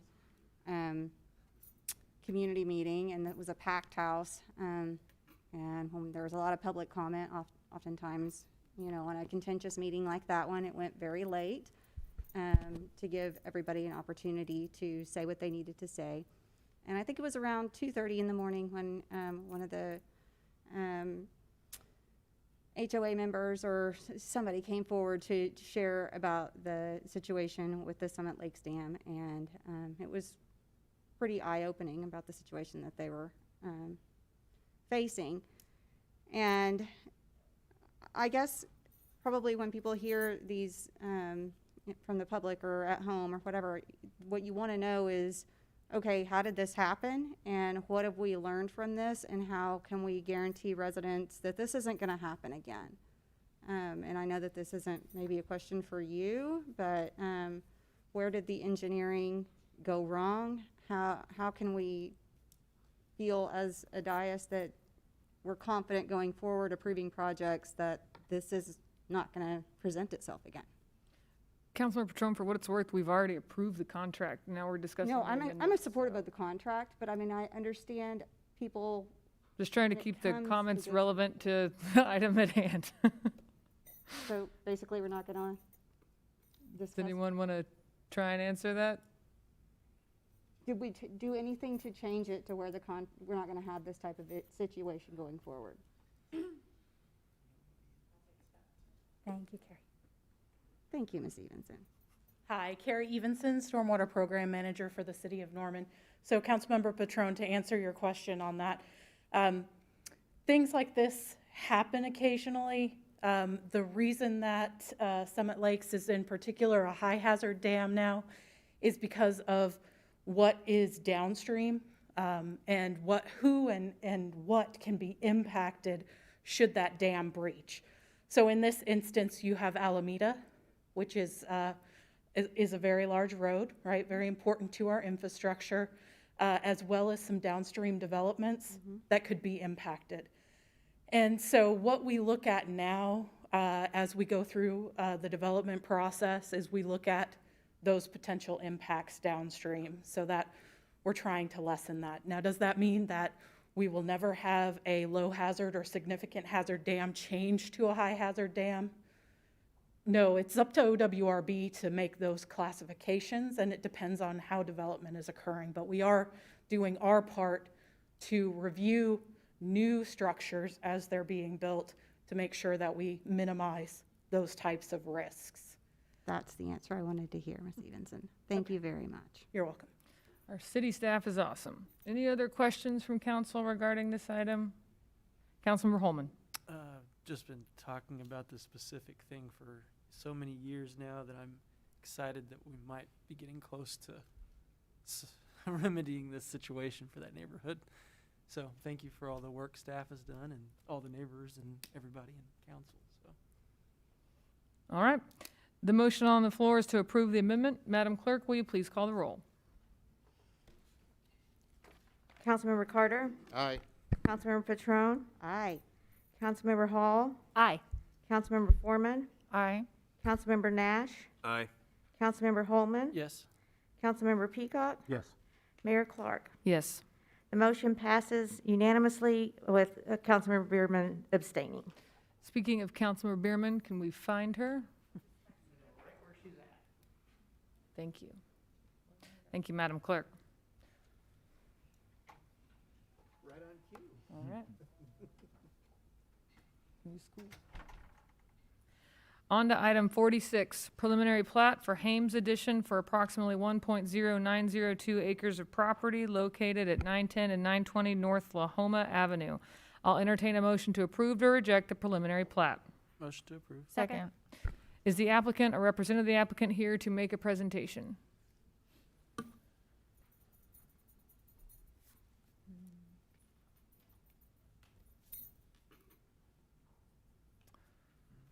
All right, council, I hope you had a chance to review the documents in your packet. Yeah. All right. Are there any questions or comments from council regarding this item? Comments preferably? Seeing none, the motion on the floor is to approve the preliminary plat. Madam Clerk, will you please call the roll? Councilmember Bierman? Aye.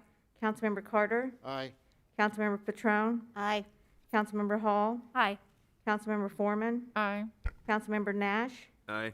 Councilmember Holman? Yes. Councilmember Peacock? Yes. Mayor Clark? Yes. The preliminary plat is approved unanimously. Thank you, Madam Clerk. Item 47, Resolution 2021-58, amending the Norman 2025 Land Use and Transportation Plan to remove property located at 319 and 321 East Dawes Street from low-density residential designation to commercial designation. I'll entertain a motion to approve or reject the land use plan amendment. Motion to approve. Second. Is the applicant or representative of the applicant here to make a presentation? Yes.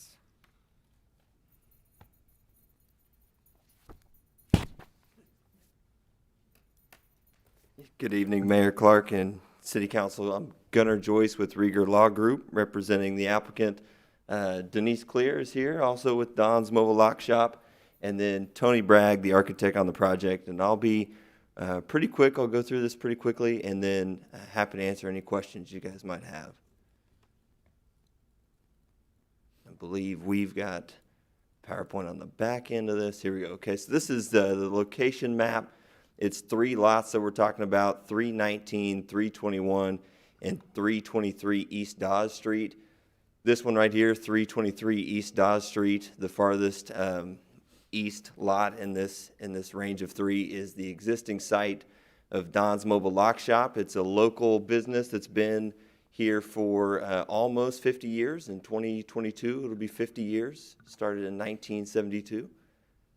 Here is an aerial of the subject property as it exists today.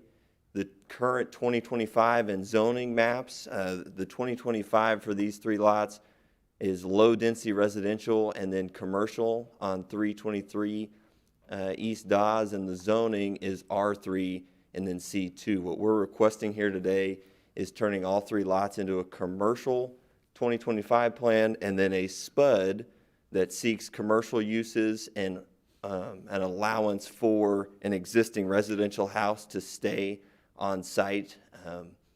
As you can see, both on the 2025 map and the zoning map, this red line coming down right next to the property is the Porter Quarter Zoning Overlay District, and what that contemplates is the boundary of the commercial extension in this area.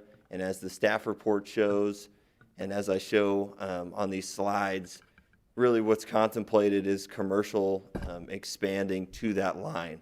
So this request meets the intent of the Porter Quarter Overlay District. Here is a street view of the site. This is on acres looking towards Porter. This building right here is the existing lock shop. This site right here is what's going to be the parking lot to serve the expansion of the lock shop. And then this building, this residential building here will remain. This is from Dawes Street, and really one of, if not the #1 catalyst for this request is the public improvements to this intersection, to the Porter, Dawes, and Acres intersection. And as you can see today, the mobile lock shop storefront opens out onto Dawes. And what you'll see here, this is the proposed improvements to the area. The Dawes access is going to be closed off to Porter through the city's improvement project. And so what the lock shop, what the applicant is doing in this request is just reorienting on the site so that they will now have access that works from acres in conjunction and compatible with this new intersection project. So this is the site plan. This is the existing Don's building on the site, and what is proposed is to back it up to the property line over here on 323 East Dawes. It's going to result in taking away parking. As you can see, I backed it up a little bit. You can see right now they use parking that is pretty much in the right-of-way. That's going to be taken away through this improvement project. And so the parking here is now going to be entirely on site through this parking lot. And then the access point will be off of Acre Street and out one way onto Dawes Street.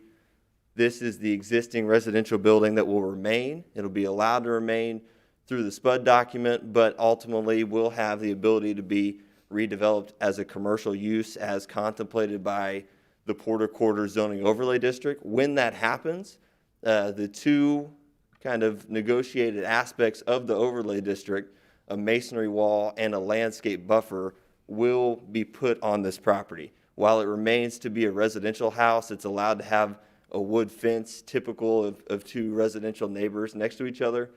But if and when it's redeveloped to be a commercial use, both the masonry wall requirement and the landscape buffer will be put on this lot. Real quick, this is some quotes from the staff report that again reiterate that this is a request that is compatible and meets the spirit of the Porter Quarter Overlay District. And here's a quick summary. Again, Don's Mobile Lock Shop is a local business that's seeking to expand. So really exciting for them, exciting time being able to expand a storefront business like this in this pandemic time.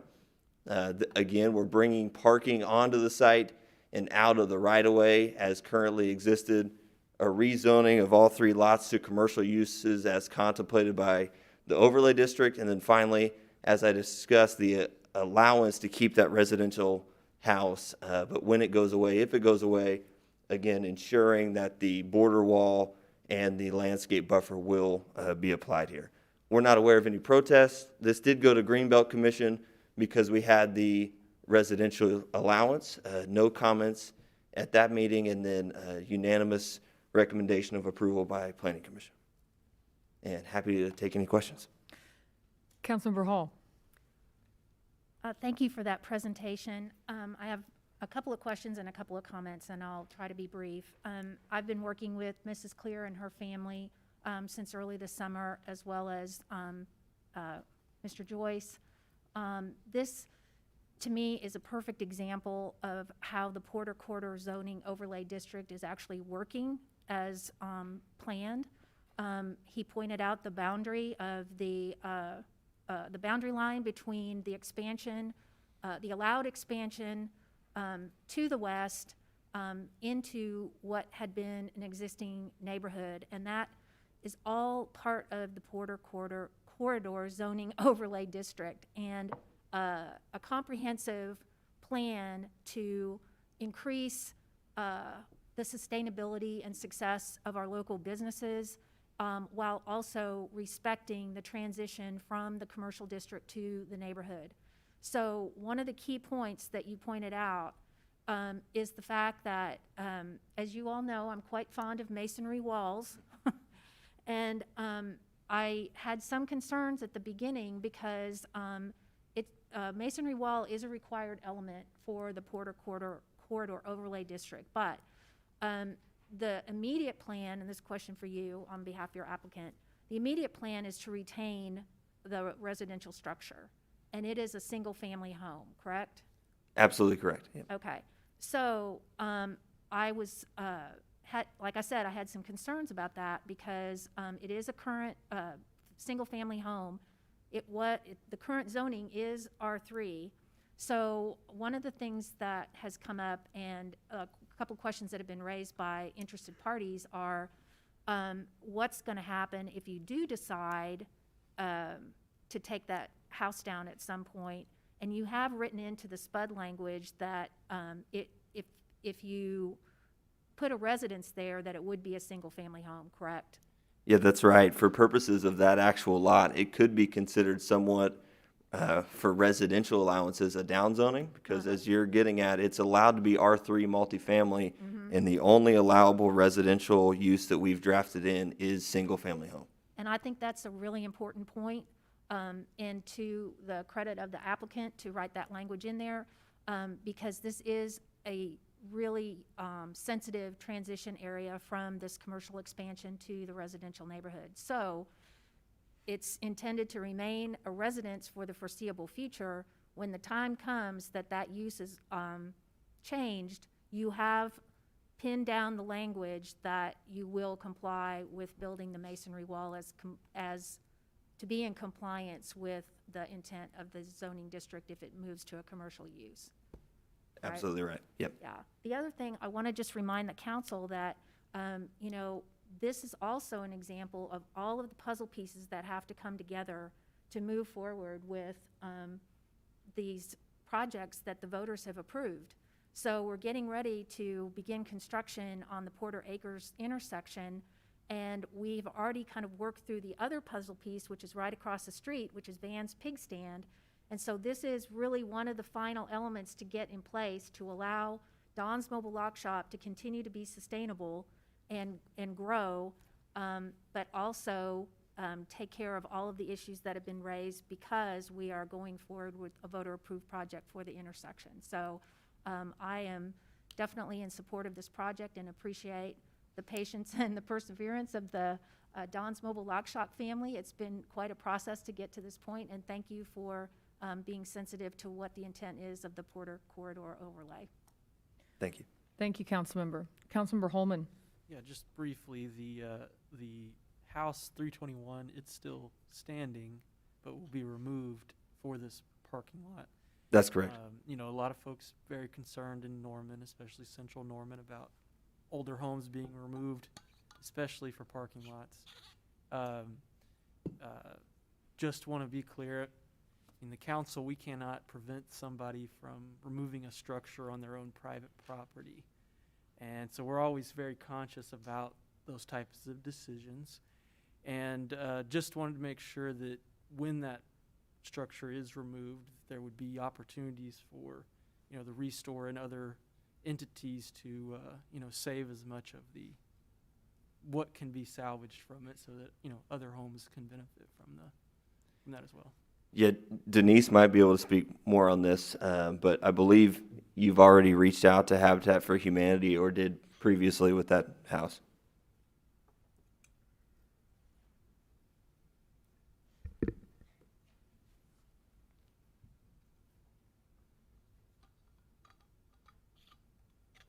We tried to donate.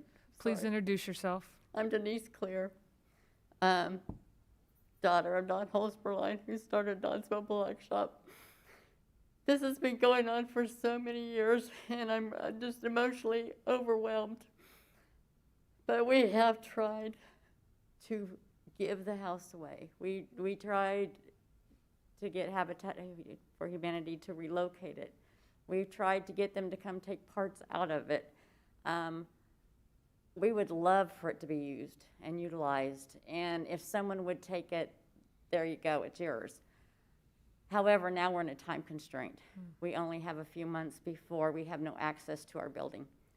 And so at this point, I have contacted a construction company that will come take the house down. It will take 12 days to do that. We have not signed a contract to do that because we had to work through all this.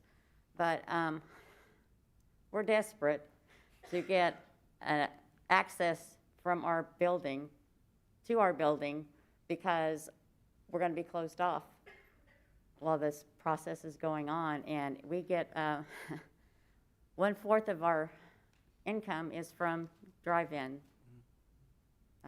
We closed our building. Nobody has been allowed in our building since May. And we go out to cars, and we have been as conscientious as we can.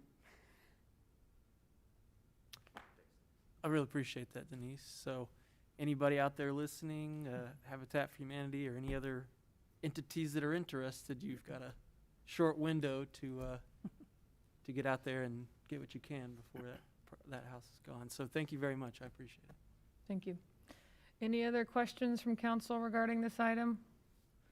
Seeing none, this is an opportunity for members of the public to make comments regarding the item. Are there any public comments? Seeing none, are there any final comments from council regarding this item? Seeing none, the motion on the floor is to adopt the land use plan amendment. Madam Clerk, will you please call the roll? Councilmember Bierman? Aye. Councilmember Carter? Aye. Councilmember Patron? Aye. Councilmember Hall? Aye. Councilmember Foreman? Aye. Councilmember Nash? Aye. Councilmember Holman? Yes? Councilmember Peacock? Yes. Mayor Clark? Yes. The land use plan amendment is approved unanimously. Thank you, Madam Clerk. Item 48, ordinance 2021-19, rezoning 319, 321, and 323 East Dodge Street from R3 Multifamily Dwelling District and from C2 General Commercial District to SPUD, Simple Planned Unit Development District. I'll entertain a motion to adopt or reject the ordinance on second reading, section by section. Motion to approve. Second. This is a companion item to the previous item. Are there any additional questions from council regarding this item? Are there any additional public comments regarding this item? Seeing none, are there any final comments from council regarding this item? I think I would just chime in again and second Councilmember Hall's thoughts and on how hard everyone worked. You, Councilmember Hall, staff, obviously Don's Lock Shop and everyone involved. I can't thank you enough. I know it's been difficult. And I know your business has been through a lot like everyone, and I hope you applied for one of the grants. Okay. Okay, good. All right. The motion on the floor is to adopt the ordinance on second reading. Madam Clerk, will you please call the roll? Councilmember Bierman? Aye. Councilmember Carter? Aye. Councilmember Patron? Aye. Councilmember Hall? Aye. Councilmember Foreman? Aye. Councilmember Holman? Oh, Yes. excuse me, did I skip Councilmember Nash? I'm so sorry. Councilmember Nash? Aye. Councilmember Holman? Yes. Councilmember Peacock? Yes. Mayor Clark? Yes. The ordinance is adopted upon second reading unanimously. I will now entertain a motion to adopt or reject the ordinance on final reading. Motion to adopt. Second. The motion on the floor is to adopt the ordinance on final reading. Madam Clerk, will you please call the roll? Councilmember Bierman? Aye. Councilmember Carter? Aye. Councilmember Patron? Aye. Councilmember Hall? Aye. Councilmember Foreman? Aye. Councilmember Nash? Aye. Councilmember Holman? Yes. Councilmember Peacock? Yes. Mayor Clark? Yes. The ordinance is adopted upon final reading unanimously. Thank you, Madam Clerk. Item 49, ordinance 2021-20, granting special use for a fraternity or sorority house in R3 multifamily dwelling district for property located at 1320 College Avenue. I'll entertain a motion to adopt or reject the ordinance on second reading, section by section. So moved. Second. Is there an applicant or a representative of the applicant here to make a presentation?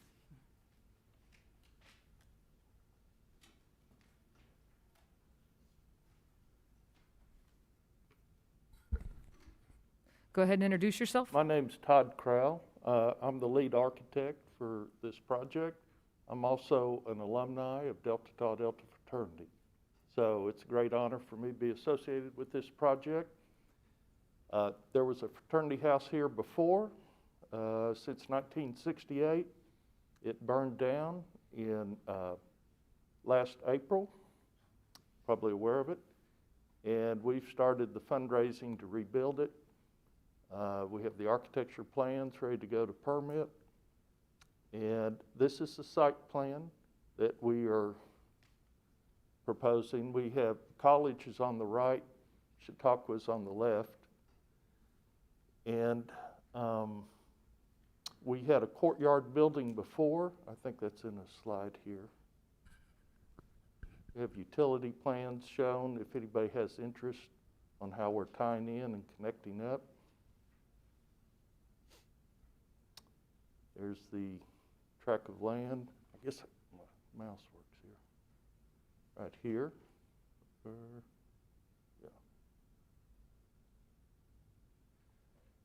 Yeah. This is the old house, how it was laid out on the lot. The new house will be laid out in a similar fashion, where we have a little bit of parking on the east, most of the parking on the north, a little bit of parking on the west. We had a courtyard building before, with this being the courtyard, And we're going to try to do the same with our redesign. There's trees that line Chautauqua right now, and the plan is to maintain and keep all those trees in place. This is a photo of the old house before it burned. And now it's been fenced off. Actually, demolition is underway at the house. Got some photos. This is college. You can see there's trees there. They got singed and kind of slightly burned from the fire, but they all came back alive, and so we're keeping almost every tree. This is at the Chautauqua intersection. This is along Chautauqua. We showed this slide just to show you, there wasn't a sidewalk here before, and we're installing a sidewalk with the site wall that's required. But we're going to maintain those trees. So it's a very tricky civil engineering operation to try to fit that in there. This is the new site plan. You can see we still have a courtyard of sorts. We've got an artificial turf field. We've got a basketball court, all within the courtyard, which would be private. Oops, am I somewhere? So is that all? Okay. So I thought I had some more, but there was a fraternity house there before. We're proposing to, put one back. So a special use permit was required for this section of land. I'm not sure why, but we've gone through the steps, and so now it's before council. Thank you. It'll be nice to see that rebuilt. How many students will be able to live in this facility? Maximum will be 72. Okay. Are there any questions, Councilmember Carter? Just want to say I appreciate your inclusion of new sidewalks. I think walkability is important, very important to people in this center core area of Norman, and I think students enjoy it too. And then to take special consideration for the trees and the urban tree canopy and the preservation of that. I just want to thank you for that. Appreciate it. Thank you. Councilmember Holman? Just a couple things. I live on College, just near here, so I'm very familiar with the whole area, and I have actually voted and approved the redevelopment of the other Greek houses to the north that have been redone, the new ones that have been done in the last few years.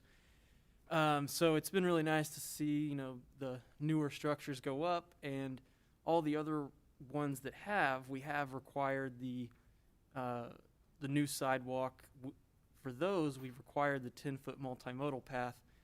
That was my real only concern about this project when I saw that it was coming back up. When I saw the house burn down, I knew that this would be coming back up at some point. And I was hopeful because this is actually the only piece along Chautauqua that's missing a sidewalk from Robinson, or from where Chautauqua starts at Main Street pretty much all the way to Highway 9. This property is the last piece where there's not a sidewalk. And if you drive by there, you can see the path that people have worn into the ground. But it is a very steep angle. There are existing trees there. And when I talked to staff about my concerns, I did say that, keeping the trees is very important to me, and I would rather keep the trees than tear them out just to get the 10-foot sidewalk. I mean, I really wish we could get the 10-foot sidewalk because the rest of the sidewalk is 10-foot multimodal. It's part of the Legacy Trail network and goes all the way down to Highway 9, like I mentioned.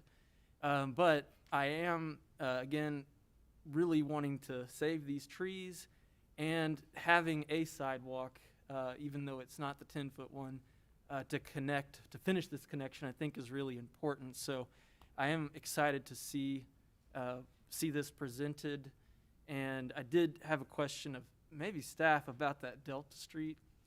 From these images, it appears that the property of the fraternity is in the street, and just a little unclear about what that means. Is Delta Street a public street, or is it No, it's a public street. some sort of anomaly? I don't Yeah, we don't maintain the street. Yeah. So I don't know if we had any kind of history about that, but I don't think it's a real big deal anyway. But maybe Now, Scott, sir. as you talk about the sidewalk, there is one thing, when you get close to the south end, we created a switch back here to accommodate the grades because it Yeah, it's falls real off steep pretty up there. dramatically there.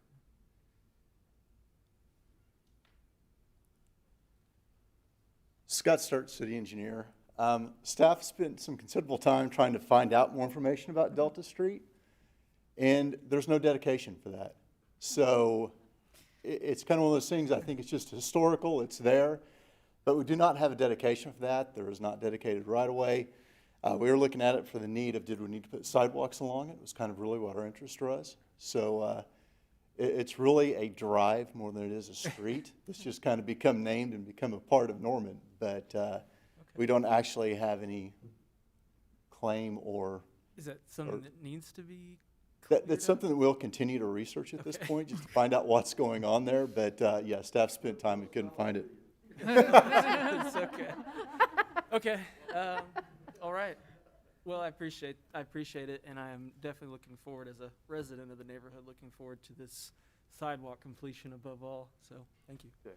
Any other questions from council regarding this item? Councilmember Peacock. Yeah, you alluded to the switchback on the sidewalk here. Will that entire sidewalk length be ADA compliant all the way up to Chautauqua? Yes, that's why we did the switchback. That's what I figured. And will this existing parking lot, will it accommodate the number of new residents, or the residents in the new building? The parking lot's gonna be all new. It's all gonna be new, so there won't be any negative impact to the surrounding neighborhood? No, I think keeping the trees along Chautauqua, that's where the residential is to the west of Chautauqua. And I think that's the best thing we can do to shield them. We're also building a site wall that's required. It goes up 3 feet, so that'll hide the car bumpers and that kind of thing in the parking lot. I was more, I think, alluding to spillover traffic, people parking on neighborhood streets.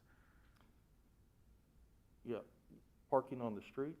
I'm just curious if the, Yeah, I don't think, you couldn't park on Chautauqua, but, we should have more than adequate parking. We're gonna have more parking and less people in the house than we had previously. okay. That's my question, thank you. Councilmember Hall. Okay, that just raised a question. I think this might be a staff question. I thought there had to be parking for each bed in the house. Is that correct, or? Yeah, that's right. Okay. He's saying they have more. Oh, okay. I'm Yeah, sorry. we I just have- misunderstood what you said. Yeah, we have Okay. more parking than Than beds. required. Okay. Which makes sense for meetings and all Yeah. that fun stuff. Thank you. Any other questions from council regarding this item? Seeing none, this is an opportunity for members of the public to ask questions or make comments. Are there any public comments? Seeing none, any final comments from council regarding this item? Seeing none, the motion on the floor is to adopt the ordinance on second reading. Madam Clerk, will you please call the roll? Councilmember Bierman? Aye. Councilmember Carter? Aye. Councilmember Patron? Aye. Councilmember Hall? Aye. Councilmember Nash? Aye. Councilmember Foreman? Aye. Councilmember Holman? Yes. Councilmember Peacock? Yes. Mayor Clark? Yes.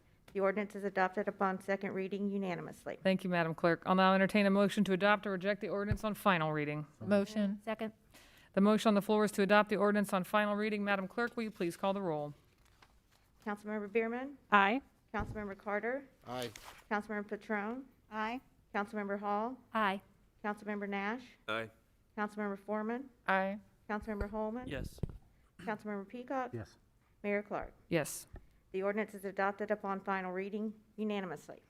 Thank you, Madam Clerk. On to item 50, ordinance 2021-28, to allow performance-based efficiency contracts as authorized by state law as an exception to competitive bidding. I'll entertain a motion to adopt or reject the ordinance on second reading, section by section. Motion. Second. I'd like to recognize our city attorney, Catherine Walker, to make a presentation. Thank you. Okay, so this ordinance, before you, we haven't had a chance to discuss it, but this is an area in state law that was adopted several years ago. And we would like to make amendments to our code to allow us to take advantage of these types of contracts. These contracts are performance-based efficiency contracts. They're contracts for the design, development, financing, installation, and service of improvement, repairs, alterations, or betterments of any building or facility owned by the city. It could be equipment, fixtures, or furnishings that we're adding to a facility. It could include maintenance or operational strategies designed and implemented to reduce utility consumption or lower operating costs. And it can be for a lot of things, but these are essentially contracts. That's the statutory definition, but these are essentially contracts where you are capturing cost savings through more energy efficient operations or through the installation of new equipment or things like that that will help you save your operation cost over time. And you can see some examples there in that last bullet. So there's just one section in the statutes that talk about this type of contract. And this is basically what that statute says about how they work. You have to contract with a qualified provider. A qualified provider is a person or business with experience in energy conservation and facility management measures. They must have an engineer employed who is registered in Oklahoma. It can be an installment contract, lease purchase agreement, or other contractual obligation to finance these performance-based efficiency contracts for terms up to 20 years or the useful life of the project. They are required by statute to give a sufficient performance bond, and cost savings must be guaranteed each year during the agreement and be sufficient to offset the annual cost of the contract with reimbursement to the city annually for any shortfall of guaranteed savings. Savings must be measured, verified, and documented each year of the contract and may be utilized to meet the annual debt service. And the reason why I go through all of that is because in our code, it says you have to competitively bid any purchase of or contract for supplies, materials, equipment, or services. There are some exceptions, but there's not an exception for this really unique kind of contract. They are really not, by their nature, a good fit for the competitive bidding process, so it makes sense to adopt an exception that would allow us to use these type of contracts in the future. So the ordinance is pretty simple. It just creates that exception to the general requirement for competitive bidding, and you can see the language there on the screen and in your books.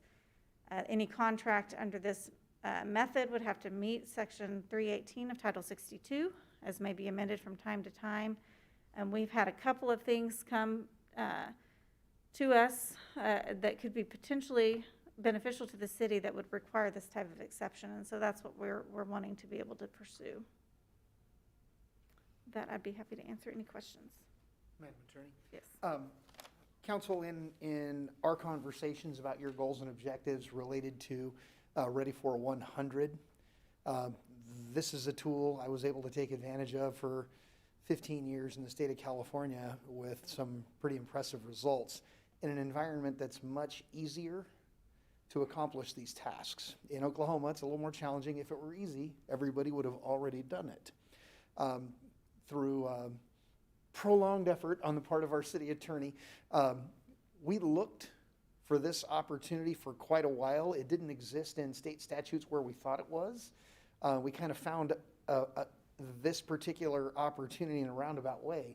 But once we discovered it, the recognition, aha, this is it. This is what we have been looking for to allow us to advance some of these projects. We'll be bringing to you in the very near future a water meter solution to bring smart meter technology and a water meter replacement program to the city of Norman. And the goal is what we generate in new revenue and water efficiencies will cover the lion's share of the cost of that project, and some alternative energy projects that we would consume entirely within existing city of Norman facilities that do require some expertise identified in this particular legislature. So we were really excited to find it and looked at our existing ordinances and what kind of tweaks we need to make to take full advantage of it. And the changes are relatively minor, but we think open up a world of opportunity that we'll be able to bring to the council here in the coming months. So happy to answer any questions you may have and looking forward to it. Thank you both. Are there any questions from council regarding this item? Seeing none.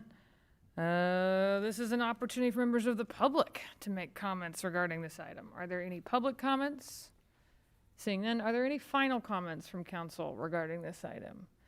Seeing none, the motion on the floor is to adopt the ordinance on second reading. Madam Clerk, will you please call the roll? Councilmember Bierman? Aye. Councilmember Carter? Aye. Councilmember Petrone? Aye. Councilmember Hall? Aye. Councilmember Nash? Aye. Councilmember Foreman? Aye. Councilmember Holman? Yes. Councilmember Peacock? Yes. Mayor Clark? Yes. The ordinance is adopted upon second reading unanimously. Thank you, Madam Clerk. Our final item of the night, Resolution 2021 Mayor, I'm sorry if I left that out. My Yeah. apologies. I'll adopt a motion, or I'll entertain a motion to adopt or reject the ordinance on final reading. So moved. Second. The motion on the floor is to adopt the ordinance on final reading. Madam Clerk, will you please call the roll? Councilmember Bierman? Aye. Councilmember Carter? Aye. Councilmember Petrone? Aye. Councilmember Hall? Aye. Councilmember Foreman? Aye. Councilmember Nash? Aye. Councilmember Holman? Yes. Councilmember Peacock? Yes. Mayor Clark? Yes. The ordinance is adopted upon final reading unanimously. Thank you. I was just so excited to move forward with Ready for 100. I couldn't contain myself. Now, on to the final item, Resolution 2021-79, appropriating CARES Act reimbursement funding in the amount of $140,000 received from the state of Oklahoma from the General Fund Miscellaneous Grant Reimbursements Account to be used for debris cleanup in private gated subdivisions. I'll entertain a motion to adopt or reject the resolution. So moved. Second. All right. I'd like to recognize City Manager Pyle to make a presentation. Thank you, Madam Mayor. Not a huge presentation other than the resolution before you. This conversation was actually initiated by Councilmember Nash when we identified the private roads largely located in Ward 5 that had previously not been approved by FEMA for reimbursement as part of ice storm debris removal. And we appreciated Councilmember Nash's recognition of the gap in service where we are already providing other municipal services. And staff made a big push, and very politely, to our FEMA representatives. And we tried to highlight the recognition about why we thought it made sense that we should be able to pick up debris on the private roads. And lo and behold, did receive an exception from FEMA, and they said go forth and collect on the private roads. That left one remaining gap in that level of service, and that had to do with gated communities where the roads are not just private, but they are no longer accessible by the public. FEMA, we've got them to go about as far as I've ever seen them go, and do not believe we would be eligible for reimbursement, which is all that means is council may have to come up with a different funding source or just recognize that those cleanup efforts would not be reimbursed through the FEMA process. So we would cover 100% of the cost. We asked city staff to take a peek at the number of gated communities in the city of Norman, and I believe that number is 11. And they did a rough calculation of the number of single-family residences within the gated community and came up with a cost estimate of $140,000 to provide the same level of service inside the gated communities as were provided outside. And that's what is before you tonight. Should council wish to consider and authorize the expenditure of discretionary dollars for that cleanup service, staff would be happy to make that action. So happy to answer any questions you may have. Councilmember Bierman. A couple of questions. One, I assume that even with this reimbursement, they would be held to the same requirements as everyone else. So you have to get it as close to the road as you can, don't have it be obstructed by anything. All of those same requirements still apply, correct? Correct.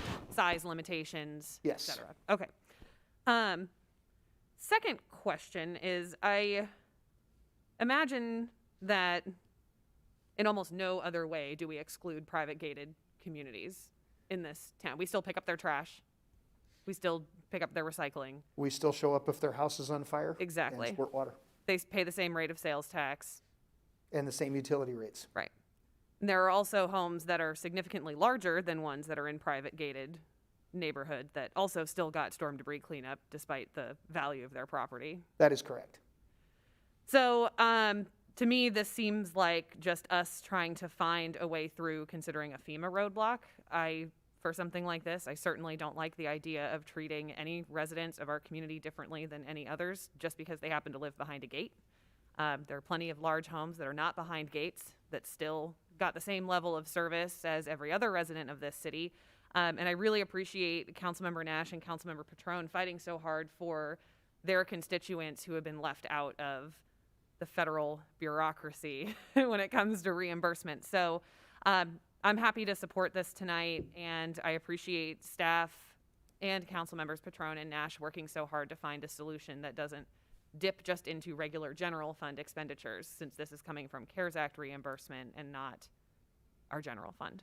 We did have a conversation about the opportunity to utilize, I believe it was solid waste funds. I'm looking at Mr. Francisco. Was that the conversation that we had today? Yeah, so there could be another alternative. You know, there are dollars in the solid waste fund that could also cover that particular expense. We just wanted to put that on the table for council's consideration. I appreciate you looking into that. My main concern, and honestly only concern with this, has been the precedent that we're setting. Regardless of a precedent, if we need to clean it up, we need to clean it up, but we won't always have money from the federal government to help with that. So I appreciate staff looking for an alternative path going forward. With that, Councilmember Carter? Well, that's exactly what I really don't feel like CARES Act funding is designed for this purpose. As I have looked at expenditures for CARES Act funding, I've rationalized that from two factors. One would be the direct impact of COVID or the pandemic on individuals or businesses as the city budget. You know, these are all direct impacts. The other category is economic stimulus, I believe, that, in my opinion, is one of the purposes of the CARES Act funding. And so local construction projects like the senior center falls into that category, in my opinion. You know, this expenditure doesn't, because the contractors, I believe, are from Austin, Texas, and Jacksonville, Florida, or somewhere like that. And I understand their crews sleep in hotels and eat in the restaurants, but it's, you know, the amplification of that money in our community is maybe not as great as it would be if they were being paid to for another purpose. And looking at the large number of applicants we've had for our economic relief, business economic relief, with over 600 applicants, and we were kind of targeting 100. And I'm looking forward to that report in a couple weeks, and I'm not making a decision about that. My thought is there's probably going to be greater need there, and the pandemic's not over, and so I'm really interested in preserving the CARES Act money. And so I do understand. I was going to ask Mr. Francisco or you, if there isn't, is there another account that we can draw upon, and is that a possibility? Absolutely. The solid waste fund does have adequate fund balance and unappropriated resources available. And I believe, and I'll look to our city attorney, they could just amend the resolution indicating the funding source to come from the solid waste fund. Well, I wonder if Councilmember Patron and Nash might entertain a friendly amendment to direct this expenditure from the sanitation solid waste fund that I believe has a pretty healthy balance right now, instead of using CARES Act funds. I'm fine with that. I would support that. Councilmember Nash? Are you entertaining a motion to amend, because their motion is to adopt? So if you want to make that as an amendment, you can move that. You tell me what Yeah, I need to I do. mean, you can move just what you said as an amendment, and it just needs a second. Okay. Second. Okay, the motion on the floor is to amend the resolution to change the source of funding from the CARES Act reimbursement funding to the Sanitation. sanitation funds. And just to make one comment about that, I feel like that's an appropriate category, because the people in these, I had a lot of comments and a lot of calls about the gated community aspect of this, and I think we did some rough math with staff, and there were the approximate cost per household would be about $215 based on our estimates of 600 some houses or whatever it was. And, you know, these are probably not lower income houses, you know, people that can afford, you know, that. But to use they do pay into these sanitation funds. They do use city services, and I think that is an appropriate location to pay for this expenditure. The motion on the floor is to amend. Are there any questions from council? Councilmember Holman. Just real quick, I did appreciate the comments from my colleagues, and I do understand that a lot of gated neighborhoods and private roads tend to maybe be people that have more means, perhaps. But there was one complex in Ward 7, Cardinal Creek Condos, which has the name condo in it, but they're not new, and a lot of older folks that are retired live in there. Mary Frances, everybody knows Mary Frances, lives there. And I got calls from some of those residents. I think they went ahead and got that taken care of, but they were told the city would not be able to go in and clear their debris because they are a gated apartment complex. But it's not, it's like I said, mostly retired older folks that live in there. So, so I was glad to see this as well. There's just, I agree, providing services, other services to these folks, it made sense to me that we help out. People look to the city when a disaster like that happens. Most people are thinking, well, the city's going to come and help. So I'm glad we can. Thank you. I think a question that I have quickly, our last major ice storm was 2007. So we hopefully, knock on whatever wood you can find, yeah, I know. Only have to deal with this once a decade, every 13 years. Is our sanitation fund in a place where, assuming it's that rare, that this won't be a precedent that will break us, but will allow us to provide better customer service to Norman residents? In recognizing the impacts of this storm, there was discussion about whether this storm was bigger than 2008. And we think in terms of cubic yards of material removed, bigger than 2008. And to take this opportunity to identify all of our gated communities and have this discussion, very educational from my perspective, to say, okay, the impact, $7.5 million citywide, $140,000 for the house behind the gate, really kind of put it into perspective. And currently the solid waste fund is in pretty solid financial shape. And I'll look to Mr. Francisco to correct me if I'm wrong, but $140,000 one way or the other out of the solid waste fund will not break that bank. Okay, thank you. Councilmember Hall? So that was really one of the questions that I had, and I'd also heard from constituents about just the funding source, because there's been some controversy revolving about the CARES Act funding. So I know that we had originally earmarked $1 million based on the fear, I guess I would say, that perhaps the FEMA funding would not come through.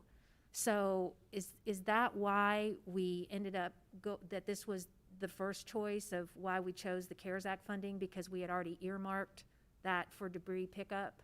I think it probably could have come from several factors. Okay. One, we knew that the remaining dollars were unallocated or unappropriated, so they are literally completely discretionary and would not necessarily come at the expense of anything you've already budgeted. When staff's discussion turned to, what is fund balance, what's available in the solid waste fund, that too is above and beyond what's needed for current year operations. If it is precedent setting, and we do not believe FEMA is going to change that rule anytime in the near future, we pay attention to our utility fund balances annually, have those conversations, talk to council about what will need to go to the voters. Water rates will be the next conversation, but solid waste does seem to be a very appropriate place. It's debris related, could become composting material at the end of the day, and those folks do pay into those funds with their utility bills as well. So it really seemed to check a lot of boxes. I think CARES Act was just in our minds from all the other work we've been doing and recognizing a $2 million balance. But I think when we got right down to it, the solid waste fund seemed to be very appropriate as well. Well, I really appreciate Councilmember Nash and Councilmember Petrone, working on this issue and working with city staff. And I obviously am grateful that the FEMA funding came through. I personally am much more comfortable. I appreciate Councilmember Carter's amendment. I'm much more comfortable taking it from an alternate fund, especially since we now recognize the overwhelming pressure from our local businesses.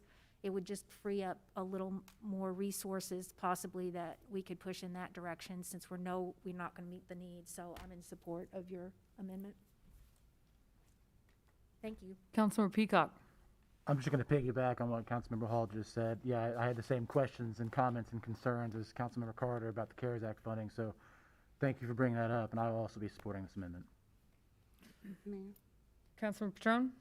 I just wanted to add that, much like Councilmember Holman, one of the gated communities in my ward is actually affordable housing condos that there is largely seniors as well, and there's duplexes in there as well, and then there's a neighborhood, but kind of connected on.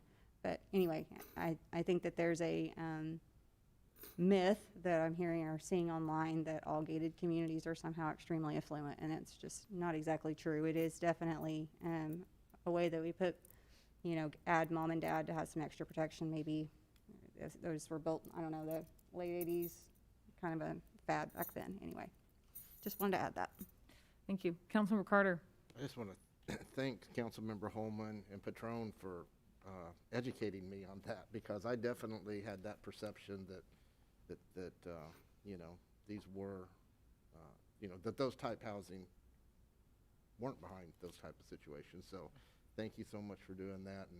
And I think to spread that word amongst the community is a helpful thing too. So I just want to thank you. All right, the motion on the floor is to amend the resolution to change the source of funding. Madam Clerk, will you please call the roll? Councilmember Bierman? Aye. Councilmember Carter? Aye. Councilmember Patron? Aye. Councilmember Hall? Aye. Councilmember Nash? Aye. Councilmember Foreman? Aye. Councilmember Holman? Yes. Councilmember Peacock? Yes. Mayor Clark? Yes. The motion to amend the ordinance passes unanimously. The resolution, I'm sorry. Okay. Before we move back to considering adopting the resolution, which is the motion on the floor now, City Manager Pyle, I would love an update on when we will continue our discussion regarding the allocation of remaining CARES funds. Mr. Francisco, do you have a date identified for our next conversation on the remaining $2 million?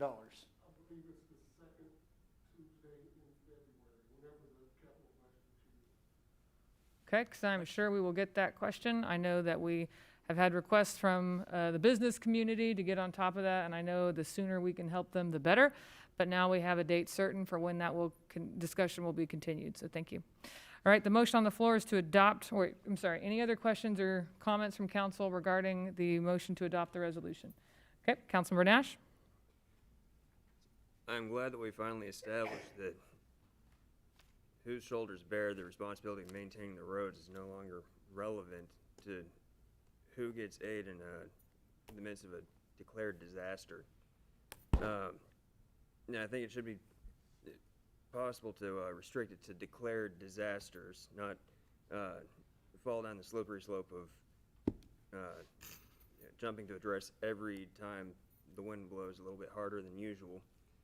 But will the HOAs or POAs need to submit any kind of paperwork or anything to the city to or releases of liability or anything like that? No, sir. I think the same liability would exist as when we take a garbage truck onto one of those private roads. The equipment for cleanup is definitely no heavier than any of our solid waste or firefighting apparatus, so we think we're in good shape there. Okay. And is there a short list of top legal concerns from staff on including these private roads for debris pickup?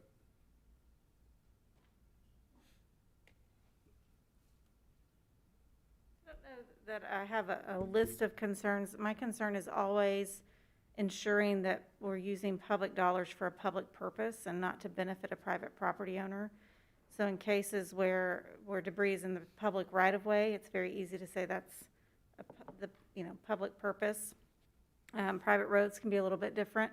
So in looking at this, even extending out into some of the rural roads, my concern was always, we do not want to be getting onto private property and doing things that we're not doing anywhere else. And so that's the concern, and I think that's why in years past, the city's taken a harder line position, is that's an easy line to draw, private road or public right-of-way. And so this is different than what we've done in the past, but I think that we've been able to satisfy the concerns, particularly with the funding from the sanitation fund, because we do provide those services out there. And I will say also, looked into the FEMA rules quite a bit, and I know you did as well. And that's sort of where they draw the line in private roads, is if the debris is impeding the pathway of emergency vehicles and things like that. That's where they'll go in and reimburse for that. But gated communities, they just don't. We provide the same services to gated communities that we do private roads. So I think we're okay here. Anything else, Councilmember Nash? Okay. All right, thank you very much. The motion on the floor is to adopt the resolution. Madam Clerk, will you please call the roll? Councilmember Bierman? Aye. Councilmember Carter? Aye. Councilmember Petrone? Aye. Councilmember Hall? Aye. Councilmember Nash? Aye. Councilmember Foreman? Aye. Councilmember Holman? Yes. Councilmember Peacock? Yes. Mayor Clark? Yes. The resolution is adopted. The resolution as amended is adopted unanimously. Thank you, Madam Clerk. That is our final item of the evening, but before we adjourn, I would like to invite Ms. Allen to come introduce herself. We have a new member of the management team here in the city of Norman. Thank you, Madam Mayor. It is my pleasure to introduce Ms. Cynthia Allen. She is our new Chief Deputy Diversity and Equity Officer for the city of Norman. She comes to us with an extensive resume in the field. We were fortunate and hopeful that we would find somebody qualified to help us develop a brand new function of city government from scratch. And it's rare you walk into a job and the office is empty and the bookshelves are empty and there's nothing on the computer that tells you what you need to do. And we have found that person. And just as an added benefit, we know from staff's perspective, when we come up with public notices and that type of thing, we'll try to get information out quickly and realize we should have done that one in Spanish. And now we have somebody who actually speaks Spanish who can help us do that and remember to do that from the beginning. So I'm thrilled to introduce Ms. Cynthia Allen, and I'd love to have you share a few thoughts with our council. Thank you, Mr. Pyle. Good evening, Mayor. Good evening, Council. Thank you so much for the opportunity to have the vision for the city of Norman, to be the inclusive city that we say we are. I am so proud, I've lived here for 20 years, and every time I drive into Norman and Flood, on Flood Avenue, I see the sign that says we are an inclusive community. And even before this, this opportunity came through, it just always filled me because I believe in that. And so working here with staff, working with you and with all of our community, I believe that we'll take that to extensive levels. And so I appreciate the opportunity. I look forward to bridging my experience in diversity and inclusion that I gained at a global enterprise into our community and what we can do. So thank you again, and thank you for Mr. Pyle and staff for the welcome. Thank you. Welcome, Ms. Allen.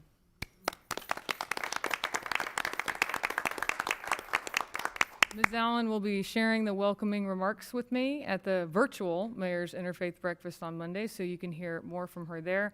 I also want to thank the city manager. This position would not exist without you foregoing an assistant city manager position, and you work so hard all the time, but this was needed, especially the events that our country has faced over the past year. So I commend you for rising to the occasion and seeing what the immediate needs of our community are.